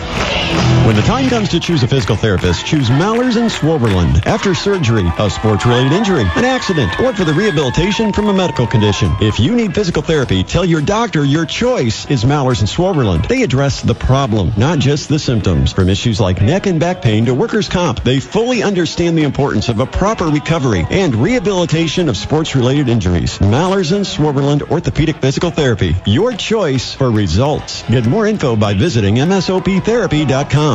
It's high school football, presented by Partners First Federal Credit Union on ESPN Radio 1380. Now by 7 at the half, the Carroll Chargers take the second half kickoff and go down the field and score to tie it up 17 apiece, and a deep kick through the end zone will start the ball at the 20 for the Homestead Spartans. With 8:24 remaining in the third quarter, we are tied 17 all. I'm watching the Carroll sideline, and it almost feels like there's just a little bit more excitement and a little bit of momentum on that side. Just with the coaching staff trying to get the players fired up on the sideline. Homestead needs a solid drive here to kind of die down that momentum if they're going to come back in this second half and continue with their success. Drew Kazai, the junior quarterback, lines up the Spartans from their own 20. 4 wide, 2 each side, and the give is to Adam Lutz, the running back, and he's met at the line of scrimmage and pushed backwards, and right now it's all Carroll here in the second half. So far, definitely. The offensive line didn't get a push at all. The defensive line just sat him up, and Adam Lutz had no hole to run through. It'll be interesting to see if they maybe go more towards a passing offense now that Carroll's so fired up. They do have 4 very capable receivers. Maybe do one of those pump, fake, and go type of routes. Take advantage of their aggressiveness. They will hand it to the running back, Lutz. This time he has a little bit of a hole behind his right guard. He takes it out to the 24 for a 4-yard gain, but it will bring up a 3rd down and 6 for the Homestead Spartans. And Lutz made what he had there. A good tackle by the Carroll defensive lineman, but once again, a tough situation, 3rd and 6. 7:20, clock's running here in the third quarter. Tied at 17. 3rd down and 6 from the 24 for the Spartans. Shotgun and a roll to the right for Kazai. Dumps it off to the short man underneath, incomplete to Jonah Watson. And it'll be a 3-and-out punting situation for the Homestead Spartans, and the Carroll Chargers defense does the job. And there is so much more energy from the Carroll Chargers than the Homestead Spartans right now. Just with that simple 3rd down stop, 3-and-out, you get a touchdown and start the second half with a 3-and-out. You're going to get momentum, and they have it on their side now.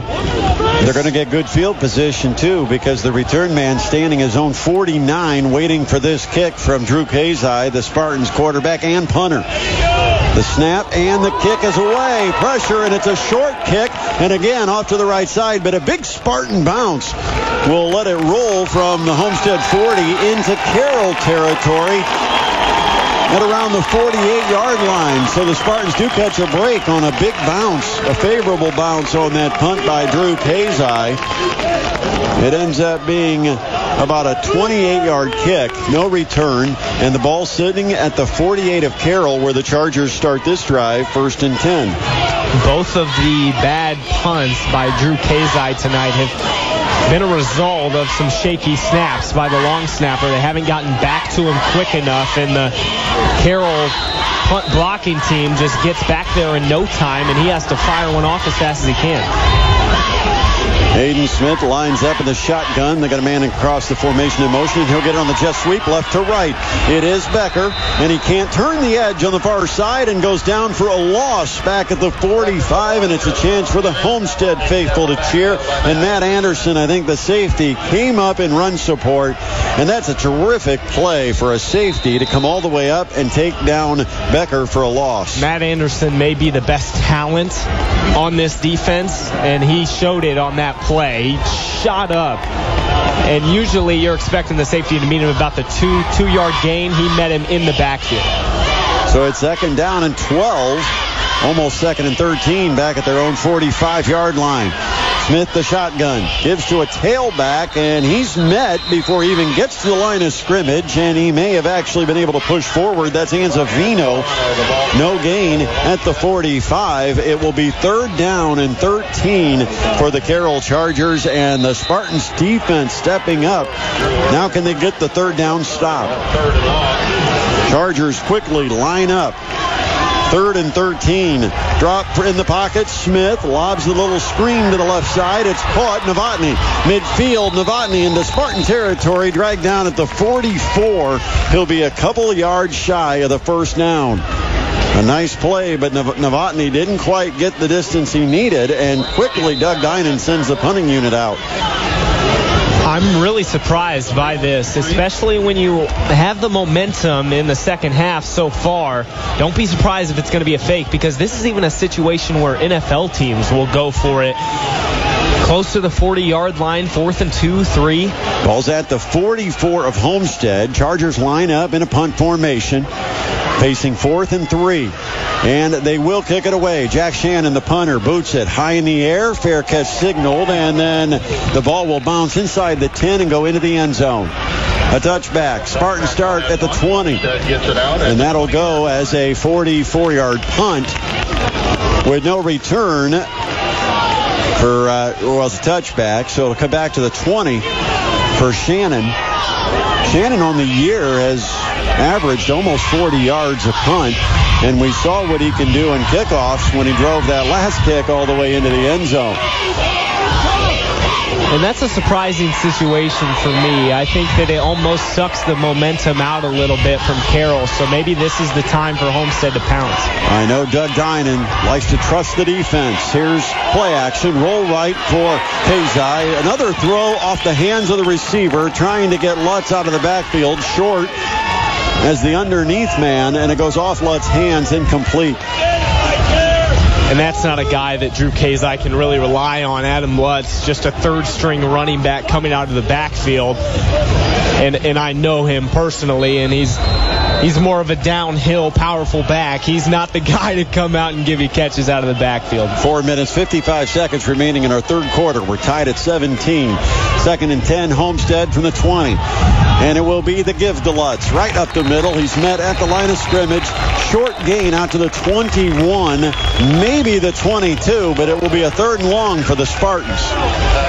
Now Doug Dinan is making me think that I don't know why I question him, because the defense has performed so far on this possession. And the Homestead Spartans need some sort of spark here to get it going in the second half. Like you said last week, this happened as well. 4:20 remaining in the third. It is 3rd down and 8. Drop. Kazai throwing it deep, and it's caught by Watson at the 42 near the far sideline. He steps out of bounds at the 46, and a beautiful throw on a deep out route to Jonah Watson. 1st down, Spartans. And I believe that ball was tipped just barely by the outside linebacker. That's how close it was to possibly being an interception. But that's the type of spark that I was talking about that Homestead needs to get going in the second half. 24-yard gain on 3rd and 8. Now the Spartans 1st and 10 at their own 46. Kazai fakes the handoff up the middle, and he can't get around the left edge. Chased down and spun to the turf at the 44. Losing 2 yards is Drew Kazai. And there's a Spartan that is hurt, and this might be Adam Lutz. Check the number up the middle. I saw 4, I thought, and we'll see who it is. Right now the training staff has him surrounded at the 46. Now remember, they faked it to Lutz up the middle. Kazai took off on the run around the left end, and the Homestead Spartan player that is down at the original line of scrimmage. I think you are right. And that would be tough. Number on that. Adam Lutz, and as we've talked about in the broadcast already, Garrett Drysdale, the backup quarterback, who lost the job really 1 week before the season started. And he's the backup running back listed tonight. And it was a bit of a surprise to me as well, because you had other guys on the roster that had carried the ball in games. Maybe Coach Chad Zolman just trusts the senior Garrett Drysdale, and I'm assuming if they're putting him at backup running back, I'm assuming he's been playing with the running backs this week at least to possibly come in a situation like this. Very cautious with Adam Lutz. Not sure what the injury might be, but we'll give you an update on it when we return. We'll take a timeout. A hush over the crowd as Adam Lutz, the running back for Homestead, is down on the turf being checked by the training staff. 4:03 remaining in our third quarter. We're tied at 17. This is the high school football game of the week presented by Partners First Federal Credit Union on ESPN Radio 1380. This broadcast is brought to you by Partners First Credit Union. See them for mortgages, home equity loans, great rates on auto loans, and multiple options for your checking and savings accounts. At Partners First, they'll call you by name because you're not just a customer, you're a member. Visit partnersfirstcu.org for more information or stop in any of the local Partners First branch offices. Partners First Federal Credit Union, supporting the community as the presenting sponsor of high school football on ESPN 1380. Now back to high school football, presented by Partners First Federal Credit Union on ESPN Radio 1380.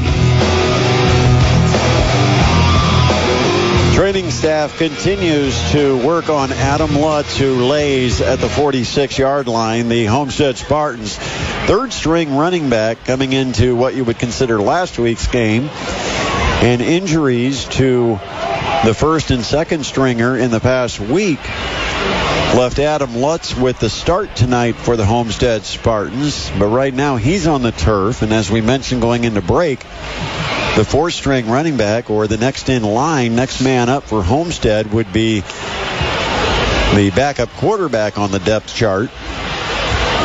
And that's Garrett Drysdale. Drysdale is a 6 foot, 175-pound senior. But Lutz is still down, and now they will get him to his feet. And they took a lot of time letting him lay on the turf. And based on the fact that he's walking okay and it doesn't look like a hand or arm injury, I'm assuming it may have been some type of a head injury that they're concerned about. Yeah, and you have to definitely take caution with the movement towards football these days, especially with concussions, how they can impact you later on in the future. I'm blessed in my high school career. I never had a concussion, and so it's a part of the game, and obviously you never like to see it. So the Homestead Spartans offense lines it up facing 2nd and 12 from their own 44-yard line. It's a tie game, 17 apiece. We're under 4 minutes to play in the third quarter. The ball's on the left hash. Drew Kazai takes the shotgun snap, rolls to the right, sets to throw, near sideline, and sliding down and catching it is Ben Skoranek at the 42. And that will be enough for a first down, 14 yards on a 2nd and 12 play. They'll give him the 43, so we'll give him 11 on the gain, but it's still or 13 on the gain. It's still enough for a first down. It's weird that we haven't seen that play more. It's just a simple comeback route, but it's been Homestead's bread and butter for the last 10 years. And Skoranek, a senior receiver, very aware of where that first down stick was. Kazai, a quarterback draw, and he runs around right end and finally runs out of real estate near sideline at the Chargers 37. So about 6 yards for Kazai, and he showed his athleticism there because he really was just trying to win the sprint to the edge and did pick up about 6 or even 7 yards down to the 36-yard line. 2nd down, 4. Drop for Kazai in the pocket. Little screen. Skoranek, he makes the catch, but he bobbled it, and that was just enough time for the Charger defense to react and take down Skoranek for a 1-yard loss at the 37. That was Dylan Connor, definitely a big hit on Skoranek, but he's a big wide receiver as well. He can take the hit, but Connor definitely... I wonder if Skoranek, knowing Connor, heard footsteps and knew who was coming. Exactly. 3rd down, 5 at the 37. They need to hit the 32 for the first. Ball's on the right hash for Drew Kazai. He's got a single back, and that's Drysdale in the backfield. Kazai drops, throws left, and he threw it behind Kreider, the intended receiver, at the 31-yard line. And it will be a 4th down and 5 at the 37, and Chad Zolman sending in the punting unit. This is the same situation that we saw Carroll in just last possession, and it's close, 37-yard line, about 4th and 5. Hear everybody on the Carroll side here saying, watch the fake. Yeah, so I wouldn't expect a fake again. Chargers did kick it when they had it. Now Homestead will have Drew Kazai as the punter, and that always helps you fake it if you want to when you've got a quarterback that's also the punter. The snap, again, a bad one. It bounced, but Kazai got the kick away. A high kick taken on the run by Schumacher at the 18, and as he gets out of bounds, a big late hit for the Spartans, and that'll draw a 15-yard flag on the Homestead Spartans, and so Carroll will get a bonus 15 yards out of this return, as it was a obvious late hit right into the Carroll Chargers bench. Exactly, and this is going to make it a 0-yard punt, a 0-yard net punt with the penalty. Obviously, it's not going to go down in the stat book as that, but you can't have those. And especially when Chad Zolman is being conservative, you want it to pin it inside the 20.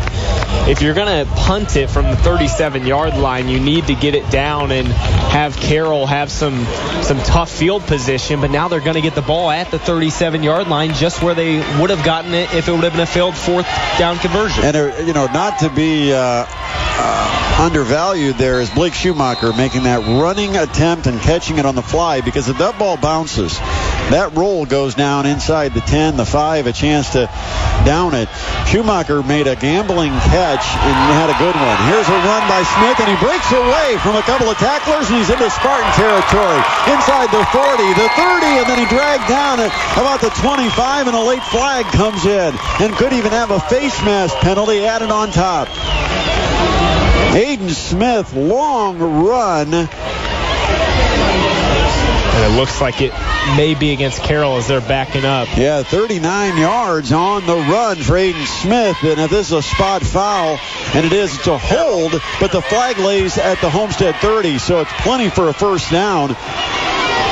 10-yard penalty will bring it back to Homestead's 40, but it'll be 1st and 10 for the Carroll Chargers with 2:25 remaining in the third quarter. A tie game, 17 apiece. Homestead led at 1 point, 14-3. Chargers closed to 14-10. Homestead a field goal to virtually end our first half, made it 17-10 at the break. And then the Chargers came back and took the second half kickoff to tie it up. And right now the Chargers trying to see if they can get the lead. From the Homestead 40, 1st and 10. Drop back Smith looking left. Now he's pressured out of the pocket. Throws, and it's caught at the 28. And Becker Newland dragged down as he gets to the 20. A 20-yard pickup, and Homestead had a defender that gambled on the ball, missed, and that let Newland make the catch and then run for about 10 yards additional after the catch. Gawain Wells tried to make the big play, tried to make the interception. As you said, ended up miss, and the wide receiver slipped the tackle and ran for some more yards. From the 20, here's a pitch and a sweep. Novotny right side follows the blocking inside the 15, down to the 14, maybe even, well, they'll give him the 14-yard line. That's 6 yards for Nick Novotny, who on the season averages about 10 yards a carry coming in. He's been the leading rusher for the Carroll Chargers so far this season.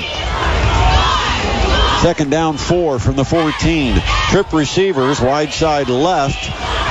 Single receiver, wide right. Single back with Smith, and the handoff goes to the back, who's met at the line of scrimmage, brought down for no gain at the 14. Novotny another carry, but this time no yardage. It will be 3rd down and 4 with the ball still sitting at the Homestead 14-yard line. Tico Brown again coming down the line, the defensive lineman. He has a bright future. I talked to Coach Zolman before the game, and he was really excited about Tico Brown, and a very intelligent kid, he said as well. Shotgun for Hayden Smith from the right hash. He'll drop, look left, and throw. A dart. Caught at the goal line. Newland. He's in. Touchdown. Chargers lead.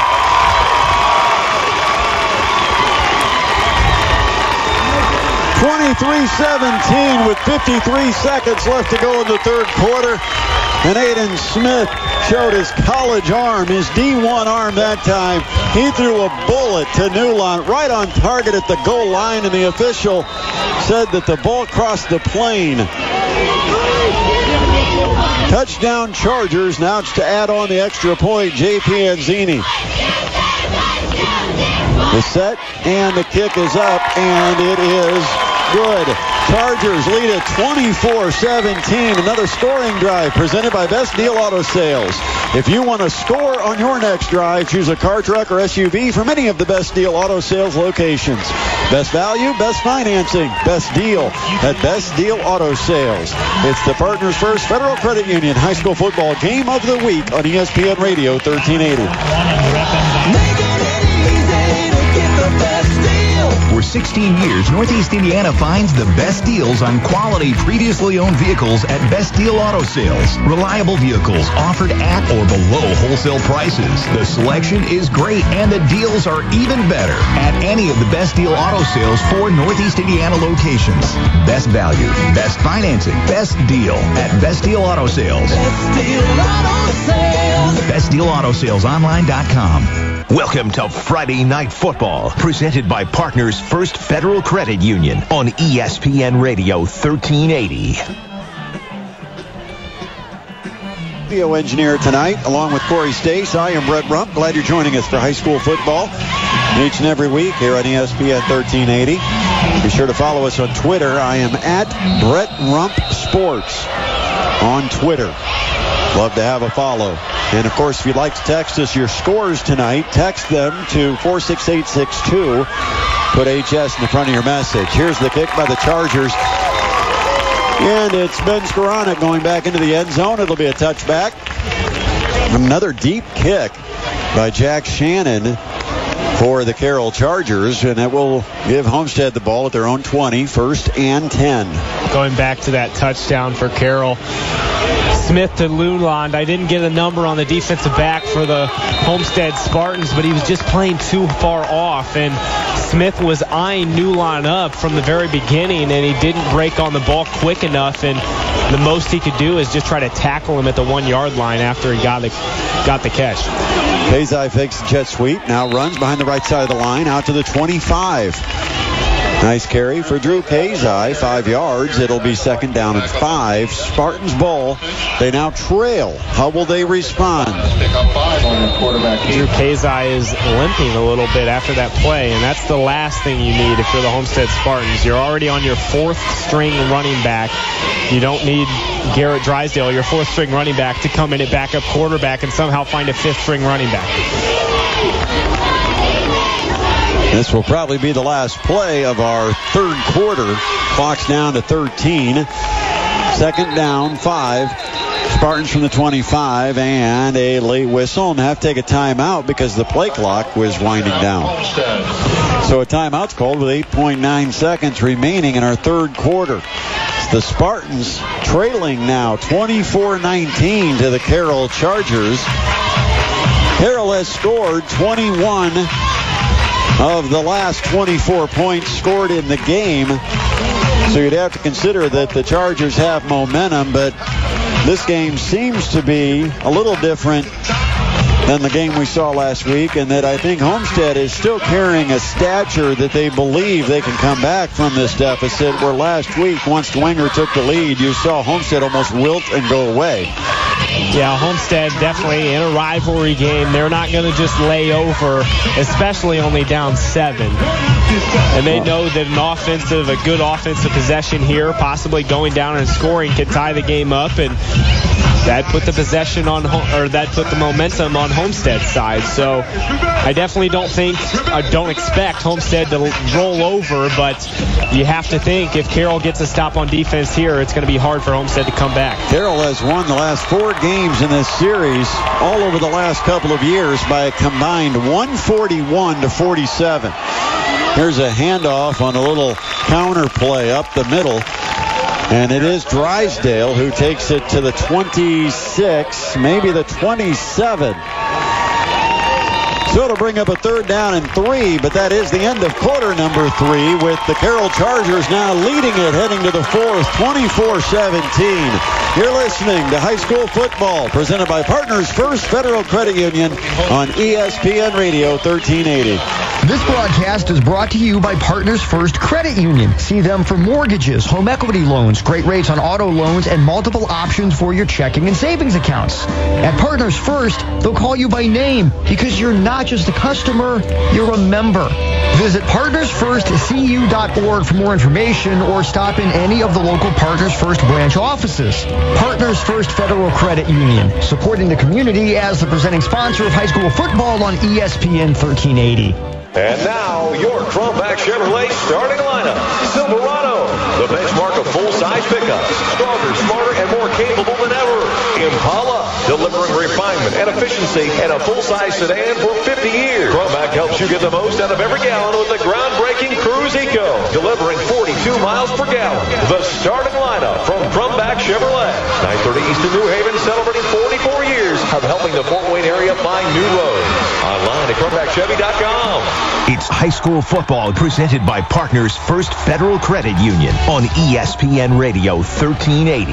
When an injury knocks you out of the game, call Parkview Sports Medicine. Whether you're an aspiring pro or a quick little pass off to the left side, completed to Austin Kreider, and he will run it up the middle on that wide receiver screen and take it to the 37 for a first down. So the Spartans keep possession. 1st and 10 at their own 37. They trail 24-17 as we enter the fourth quarter here at Homestead. Quick drop, Kazai. Quick throw on a wide receiver slant. It's caught by Skoranek, and he'll go down almost immediately after the catch, gaining about 8 yards. Out to the 43. Going into the fourth quarter, I was going to say, I think Homestead needs to ramp it up a little bit and start throwing the ball more with these good wide receivers that they have, and it looks like they may be doing just that. Give him 6 yards on the slant play, first down. It's 2nd down and 4 now from the 43. And again, a wide receiver screen. Watson, and this time Watson popped in the backfield as he made the catch.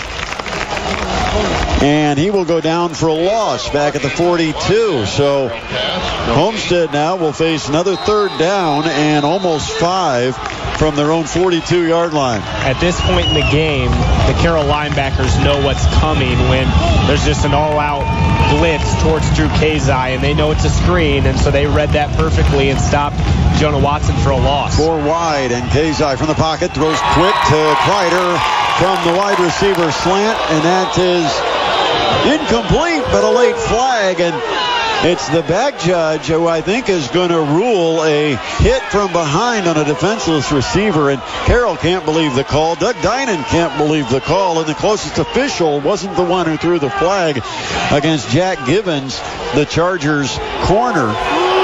The only thing I would have said that could possibly be is a hit to the helmet-to-helmet contact, and that's what they ruled it.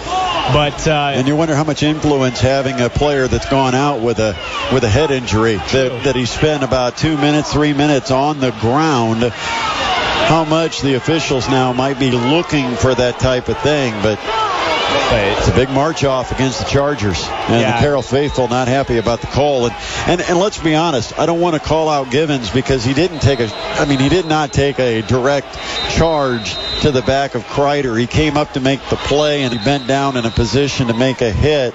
Maybe a slight bump of the helmets, but a weak flag, but it is a flag, and it's a 15-yarder. Yes, and that's why the Carroll Chargers are upset, and I would be too, because it's a weak flag, but it's just the sport that if there's helmet-to-helmet contact, the officials are supposed to call. Yeah, not saying it's a bad call, but it just don't want the listeners to think he took a cheap shot. And there's Kazai getting sacked in the backfield, and breaking in for the Chargers is James Jamasic. Jamasic is the linebacker, listed as a defensive end, 6'3", 240, but he did a nice job getting in the backfield, taking Kazai down for a loss back at the Carroll 48, so about a 5-yard loss brings up 2nd down and 15. On my notes, I wrote best pass rusher on the team, and we haven't seen him yet, and he showed us there. 2nd down, 15, and here comes a blitz, and Kazai gets rid of it. Kreider, though, had slipped, cutting out of his route, and never recovered. The ball's incomplete on the near sideline, where it'll be 3rd down and 15. As you said, Kreider slipped on that route. It was the comeback route that Homestead likes so much. It's almost a good 10 yards if the defensive back doesn't cut on it. And it was there, but obviously he slipped on the route and didn't turn around fast enough. 9:53 remaining in the game. 24-17 Carroll. Here's 3rd and 15. Kazai will drop, throw it deep down the right sideline, and Skoranek's being held the whole way, and there's the flag. They went home run ball, and it was man-to-man coverage, and someone was kind of holding up Skoranek. and the flags came flying in. Now remember, it's not going to be an pass interference spot foul. In high school football, it's marched off from the line of scrimmage. If it was a spot foul, the Spartans would have the ball down around Carroll's 10 or 15 yard line, but they're going to bring this one back to the line of scrimmage and then march it off. It's 3rd down and 15. It's a 15-yard penalty, I believe. I don't know that it's an automatic first down. But it's going to be really close, depending, again, we've talked about this before, whether they're size 11 or 11 and a half shoes, because it's just a matter of sitting this one down after they march off the 15 yards and then trying to decide, is it a first down? Okay, now the official will sit the ball. Now the referee will look at it. But it's all a matter of how that penalty is marched off, and now they're going to call time to measure it, but you could measure, did he march off 15 yards or 14 yards 9 inches, because you just never know. But here come the sticks after the 15-yard penalty to see if this will be a Spartan first down. I don't think there's any question the Spartans will be going for it. If it's not, they'd face 4th and inches. And they'll extend the chain, and it is a first down for Homestead. At the 33 of Carroll, it's a 1st and 10 for the Homestead Spartans. The drive stays alive, and that's a big penalty against Carroll. Homestead trying to get this game tied up. They're down by 7 with 9:47 remaining. Going back to the play, Ben Skoranek, the only question about that was if he even was going to catch it if he wasn't held. I thought that may have overthrown ball. Here's a jet sweep. Watson trying to get around the right corner, and Carroll defended it perfectly, and Watson goes down at the line of scrimmage. No gain, still at the 33-yard line, and Carroll could not have defended that jet sweep any better. At the line of scrimmage? Exactly, and they've run it enough that Carroll knows, and I'm sure Carroll talked about it in halftime, made halftime adjustments, and found out a way to stop that jet sweep that Homestead had success with in the first half. And they came up, the defensive end contained, forced Watson into traffic. Here's a drop for Kazai, a throw deep going for Watson, and it's over his head near the 5-yard line, incomplete. It would have been a tough catch to make, even if it were there, because Watson was running at full speed, would have had to make it over the shoulder. Be a 3rd down and 10 now for the Spartans, and they're out of field goal range, even with a little breeze at their back. With the ball at the 33-yard line, it'd be a 49, 50-yard attempt. Too far for a high school kicker. They need to get this first down, and they probably can take 2 plays to do it. From the 33, it's 3rd down and 10, 9:08 remaining. Carroll Chargers leading it over Homestead 24-17. Drop Kazai will throw near side, and that's way short and behind. Watson incomplete. A misfired ball that time by Kazai. He had Watson open heading down and out, but he threw it short and behind him, and now it's 4th down and 10 at the 33. Homestead the ball at the Carroll 33-yard line, and I don't think there's any indecision here. They're going to go for it. Look for possibly the comeback route that we've seen many times. I'd expect it to be to Skoranek if they're going to throw it with that big size. He can kind of box the defender out. The ball's in the middle of the field. Kazai drops, throws. Watson goes up in traffic, and he had it for a moment and then dropped it as he went to the turf. Triple coverage on Watson at the 10. He would have had the first down. And he made a great attempt at grabbing it right in between 3 defenders, but as he went down, the ball got free, an incomplete pass, and Homestead gives the ball up on downs. Big stop for the Chargers defense. And that's a big, I think everybody in the stands and Homestead knows it, that it's a big momentum shift. They need the defense to come up big here with 8:58 to go in the 4th quarter. 24-17, Chargers a 7-point lead. And the football. Roll to the right for Smith, and he'll finally tuck it and head up the near sideline and get out of bounds near the 33-yard line. Not sure if he gained much of anything, if at all, as Smith rolled right and eventually, as he got near the sideline, just tried to go north and south and get what he could, and the result is no gain. 2nd down and 10. Ball's on the right hash. Aiden Smith, the senior quarterback for the Chargers.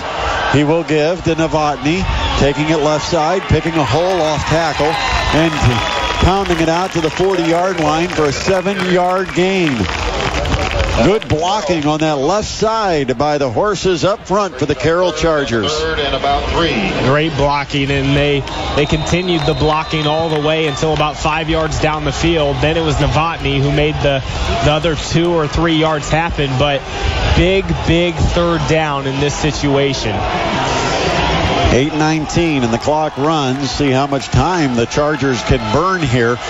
3rd down. This would be a big conversion, and it's a 1st down, and Novotny's got room. 40, 35, 30, one man back. He breaks the tackle at the 15, and he got slowed down enough that he's brought down at the 10.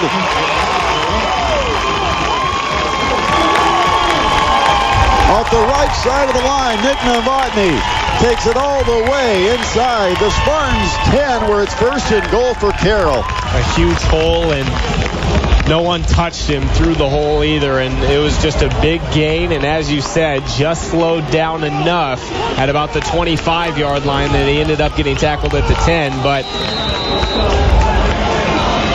I still stand with my statement that Homestead needs to make some sort of play defensive-wise. 1st and goal. Handoff Novotny, this time the left side, and he takes it inside the 5 to the 4.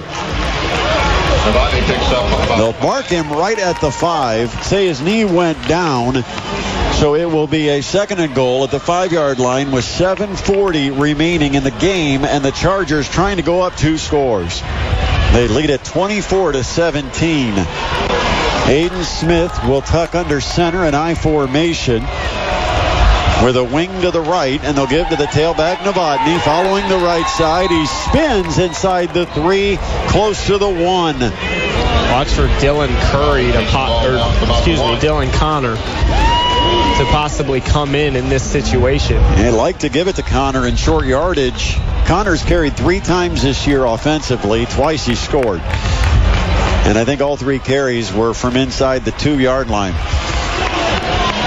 He is not on the field. Yes, he is. He did come out on the field. They'll fill up the backfield. Dylan Connor, along with Nick Parker and Alex Anzavino, behind Aiden Smith. And Smith, a quarterback sneak, and a surge gets him into the end zone. Touchdown, Chargers.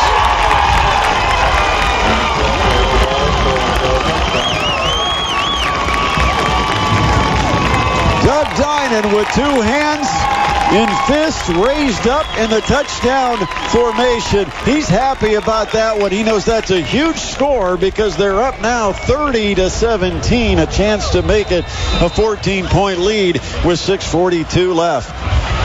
What a drive by the Chargers. What a drive. Took time off the clock. 6:42 left to go in the 4th quarter, and that's going to be tough. Here's the kick. It's up, and the extra point is good. Anzavino tacks on the extra point, makes it a 14-point lead. Another scoring drive, 67-yard scoring drive from Best Deal Auto Sales. If you want to score on your next drive, get that car, truck, or SUV from any of the Best Deal Auto Sales locations. Best value, best financing, best deal at Best Deal Auto Sales. 31-17, Chargers with the lead over the Spartans, and it is the Partners First Federal Credit Union High School Football Game of the Week on ESPN Radio 1380. When an injury knocks you out of the game, call Parkview Sports Medicine. Whether you're an aspiring pro or a recreational athlete, our team of orthopedic surgeons, physical therapists, and athletic trainers will provide you with rapid access to comprehensive care and sport-specific rehabilitation. Parkview Sports Medicine will get you back to the action quickly and safely because the game just isn't the same without you. Call Parkview Sports Medicine today at 260-266-4007 and make our team of expert physicians your dream team. We'll get you back in the game. We're back to the field. Presented by Partners First Federal Credit Union on ESPN Radio 1380. Presented by Partners First Federal Credit Union. 2 seconds remaining here in the Fourth quarter, 31-17 our score. The Chargers are now up 14, and the kick hits the sideline, and there's flags. An out-of-bounds kick will put the ball out at the 35-yard line for the Homestead Spartans,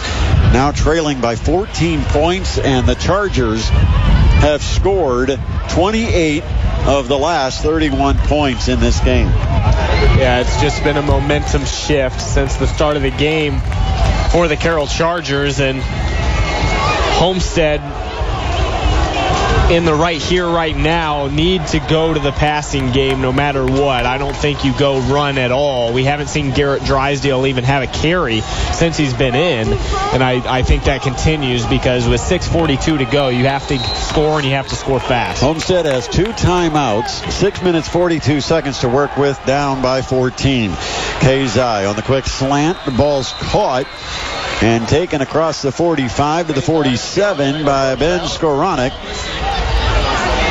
That is a 12-yard gain and a first down for Homestead. And the clock does stop for a first down, so also good news for the Homestead Spartans. Just to get the chains moved, and now it's running again.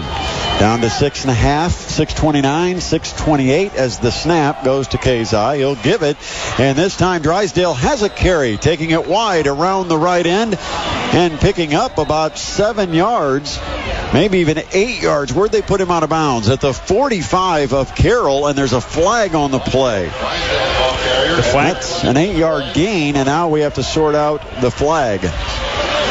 Personal foul. Personal foul against, I believe, Carroll. 15 yards. That's a big one. I think they called it again, the illegal helmet contact at the end of the play. It looked like the defender stood up, Garrett Drysdale, but I didn't see anything out of the ordinary to warrant a 15-yard penalty, in my opinion. Well, you've got a situation with Homestead down to their 4th-string running back, who isn't even really a running back. He's their 2nd-string quarterback who's playing running back, and he's the number 4 man on the depth chart because of head injuries, and it might be in the head of the officials to keep an eye on it. Here's a jet sweep, and it is going to be Kreider trying to take it around the right corner, and he just gets picked up, thrown down, and you know, Kreider not very big, and that time he was just manhandled and wrestled to the turf on that far side. It seems like they almost need to just throw the jet sweep out of the play calling at this point because Carroll's reading it and making plays on it. They never seem to be able to turn that edge at all.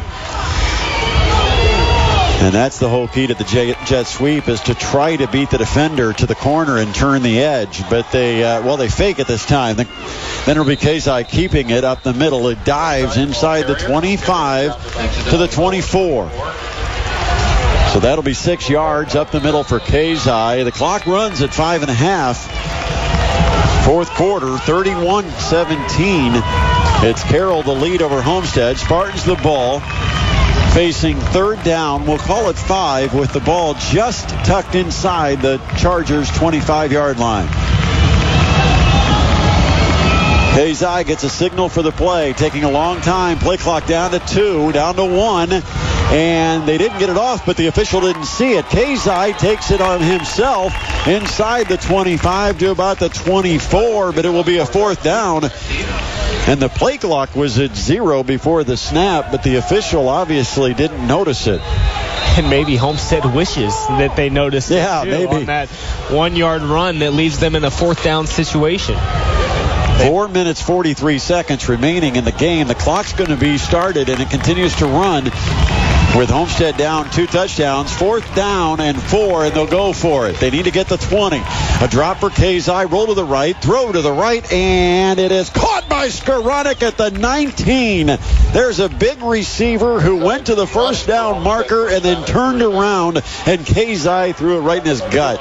Mr. Reliable, you have to go to who you trust in a fourth down situation like that. And Ben Skowronek just boxed the defensive back out, and Kazai threw a bullet into the stomach. And that defensive back is Blake Schumacher, considered by many to be one of the best defenders in the SAC. Shotgun Kazai. He's looking left the whole way. Will throw. Comeback route. Caught at the 10, the 5. Touchdown, Kreider. Another defender that gambled on the football missed, and when Kreider caught it at the 10, he turned and had open real estate to get to the end zone. Kreider has the wheels, that's for sure. And when someone jumped the route trying to pick off the slant pass, Kreider reversed fields, broke the tackle, and got into the end zone. Big momentum boost, but they still need an onside kick. Little curl route where he came back, made the catch. Defender went past him trying to cheat on the football, and Kreider then spun around and ran it in. There's the extra point. It's up and good. From 19 yards, it's Kezai to Kreider, and we've got a one-score game again, 31-24. Chargers lead it, but the Spartans within a touchdown with 4:07 to play. This is the Partners First Federal Credit Union High School Football Game of the Week on ESPN Radio 1380. Hi, I'm Charlie Momper from Momper Insulation. We've been around since 1956, and we're still the #1 name in insulation. Chances are you've seen us re-insulating the home in your neighborhood, where we blow insulation into the sidewalls and attic to make your heating and cooling more efficient. Give us a call and let's talk about all the insulation options we have available to help you save money. I know we can do the job for you. You've got my word on it. Call us at 432-7543. Let's send it back to the field. Presented by Partners First Federal Credit Union on ESPN Radio 1380. Spartans trying to hang around. They're down 31-24 with 4:07 left. But they just had a nice drive capped off by a 19-yard touchdown pass from Drew Kezai to Austin Kreider. That's Kreider's 6th touchdown of the year, and now they set up for the kick. With 4:07 remaining and 2 timeouts, do you onside kick it? Trying to look at the Spartans have out there, and when you've got Ben Skoranek on the field in kickoff coverage, you've got to assume this is probably going to be an onside kick. Garrett Drysdale is out there. It's a lot of skill position players lined up for Homestead on the kick. Here's the boot, and surprise, there's a deep kick, and there's only one man back, and he catches it at the 3. It's Schmeling. He'll take it all the way to the far sideline and then up the sideline to the 25, knocked out of bounds. As he crosses 25, or near the 20, well, right at the 25-yard line.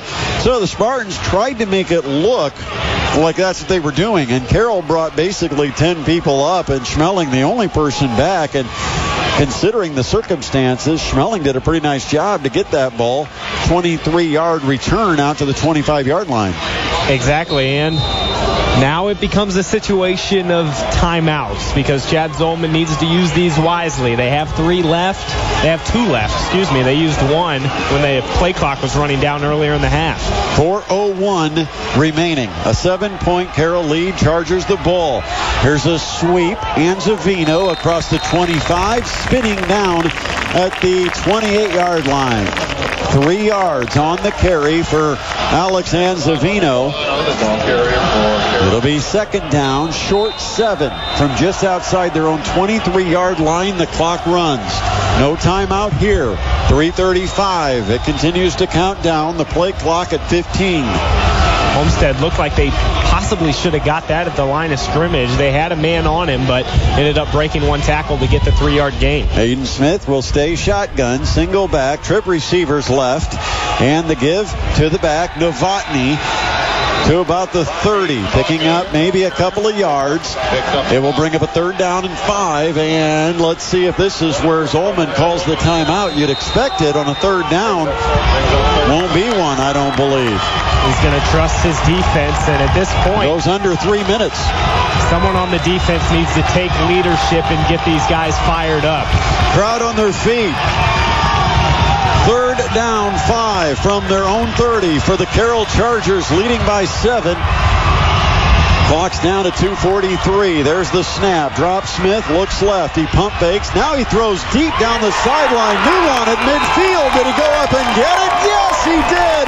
Newland the catch. He goes down at the Homestead 45. 1st down, Chargers. Chargers.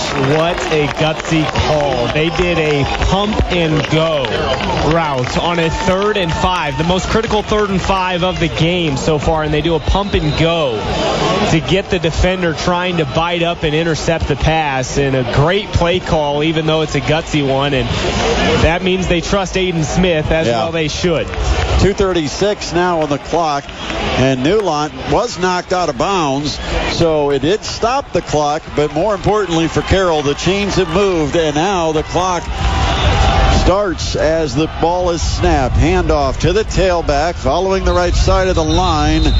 Novotny takes it inside the 45 to the 44. Gaining about 1.5 yards. It'll be 2nd down, and we'll call it 8 with 2:23 remaining, and Chad Zolman will use one of his 2 remaining timeouts. After the game, be sure to join us at the Coventry Pizza Hut for the Indiana Physical Therapy postgame show.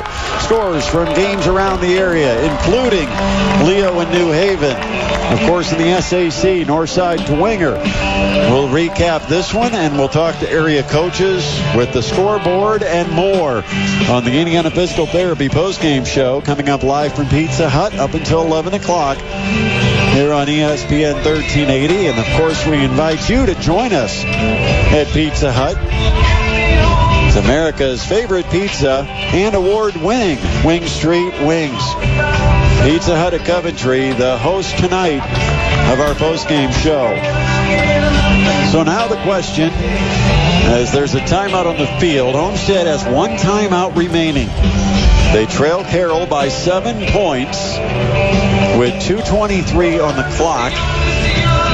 They need a stop as the Chargers have the ball.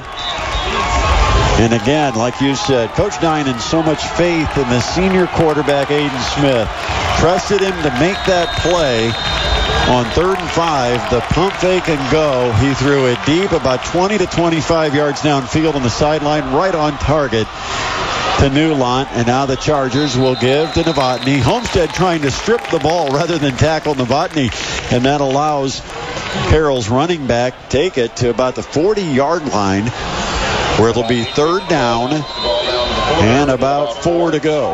And this is the ball game here. I mean, you have to get a stop. If you're Homestead and Coach Zolman electing to under 2 minutes wait his timeout out, if they get a stop here, then he takes the timeout and saves as much time for his offense as possible. I would assume Carroll punts it and tries to put Homestead in a difficult clock is running with 1:45 remaining. It continues to tick down, and then a timeout taken by Carroll just as the play clock ticked to 0.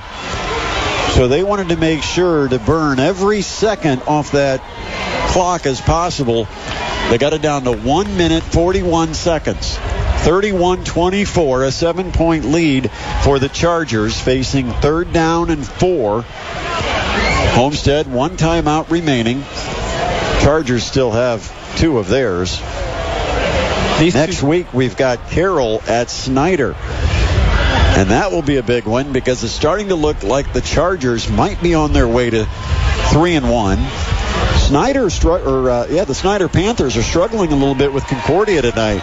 Last score we saw was 34-24. Snyder a lead, but Concordia pesky tonight for the Panthers. They won't go away. These 2 timeouts here are totally different from a defensive perspective.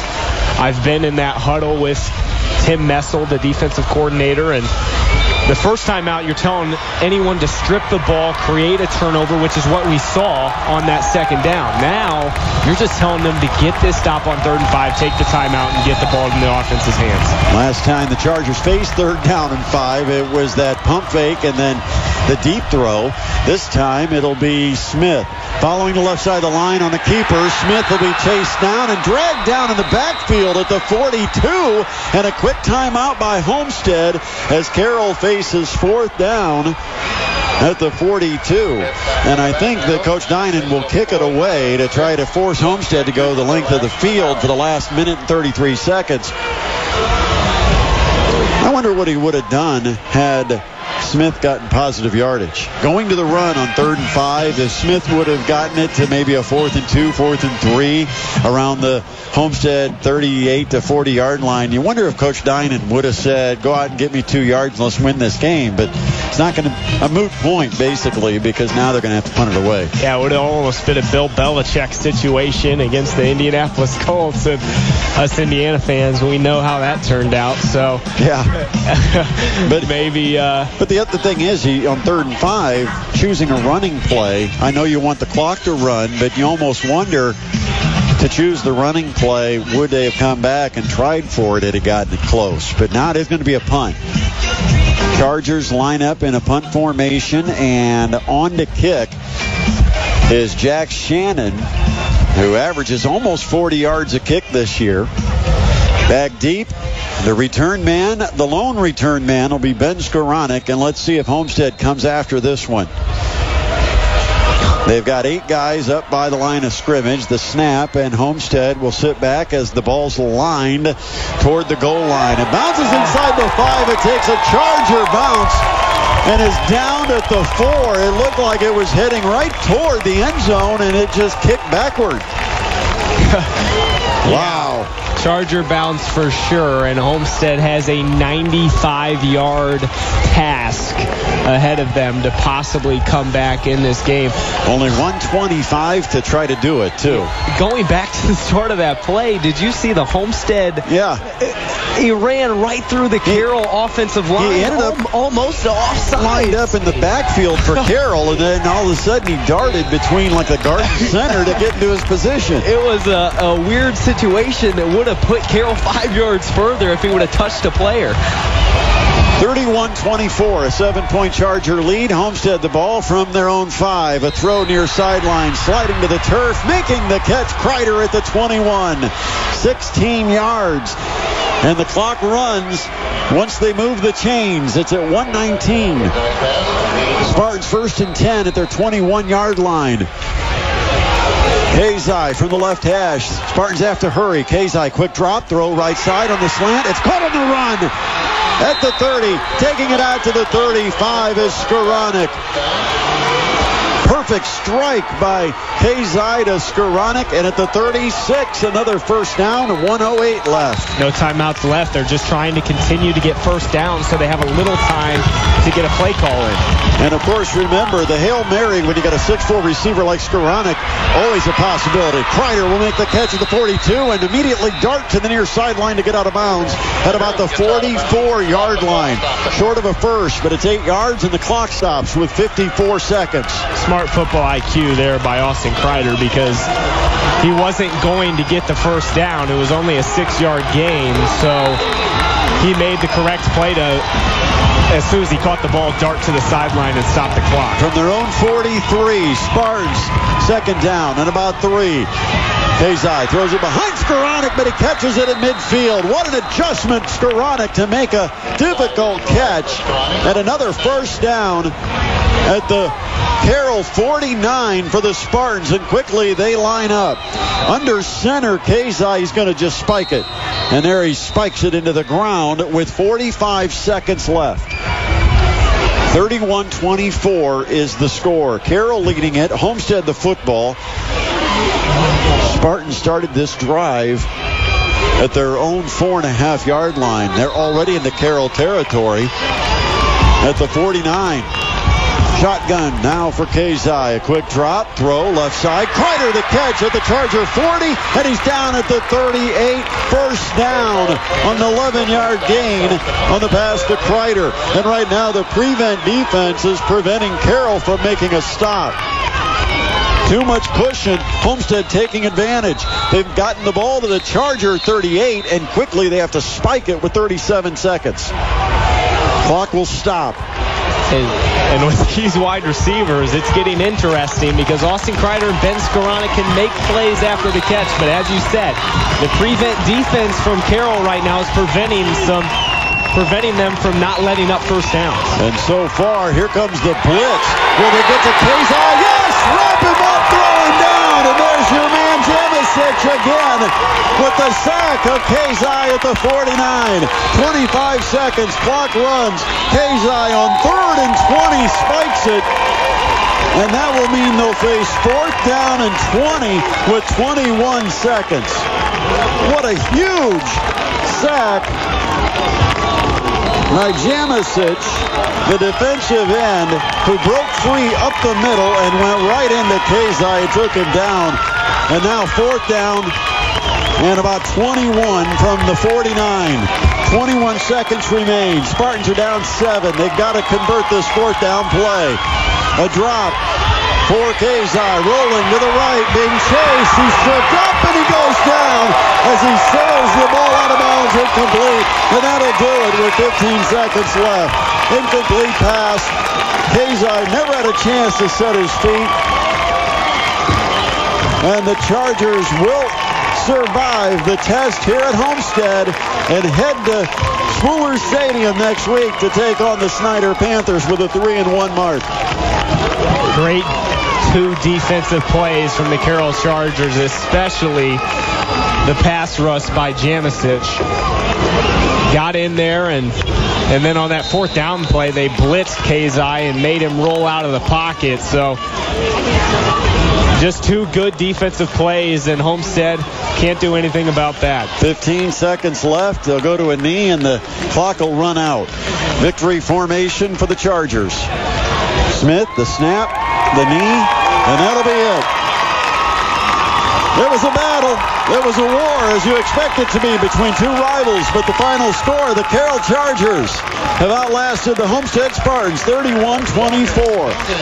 We'll be back with a recap of this one, and then our postgame show from Pizza Hut at Coventry.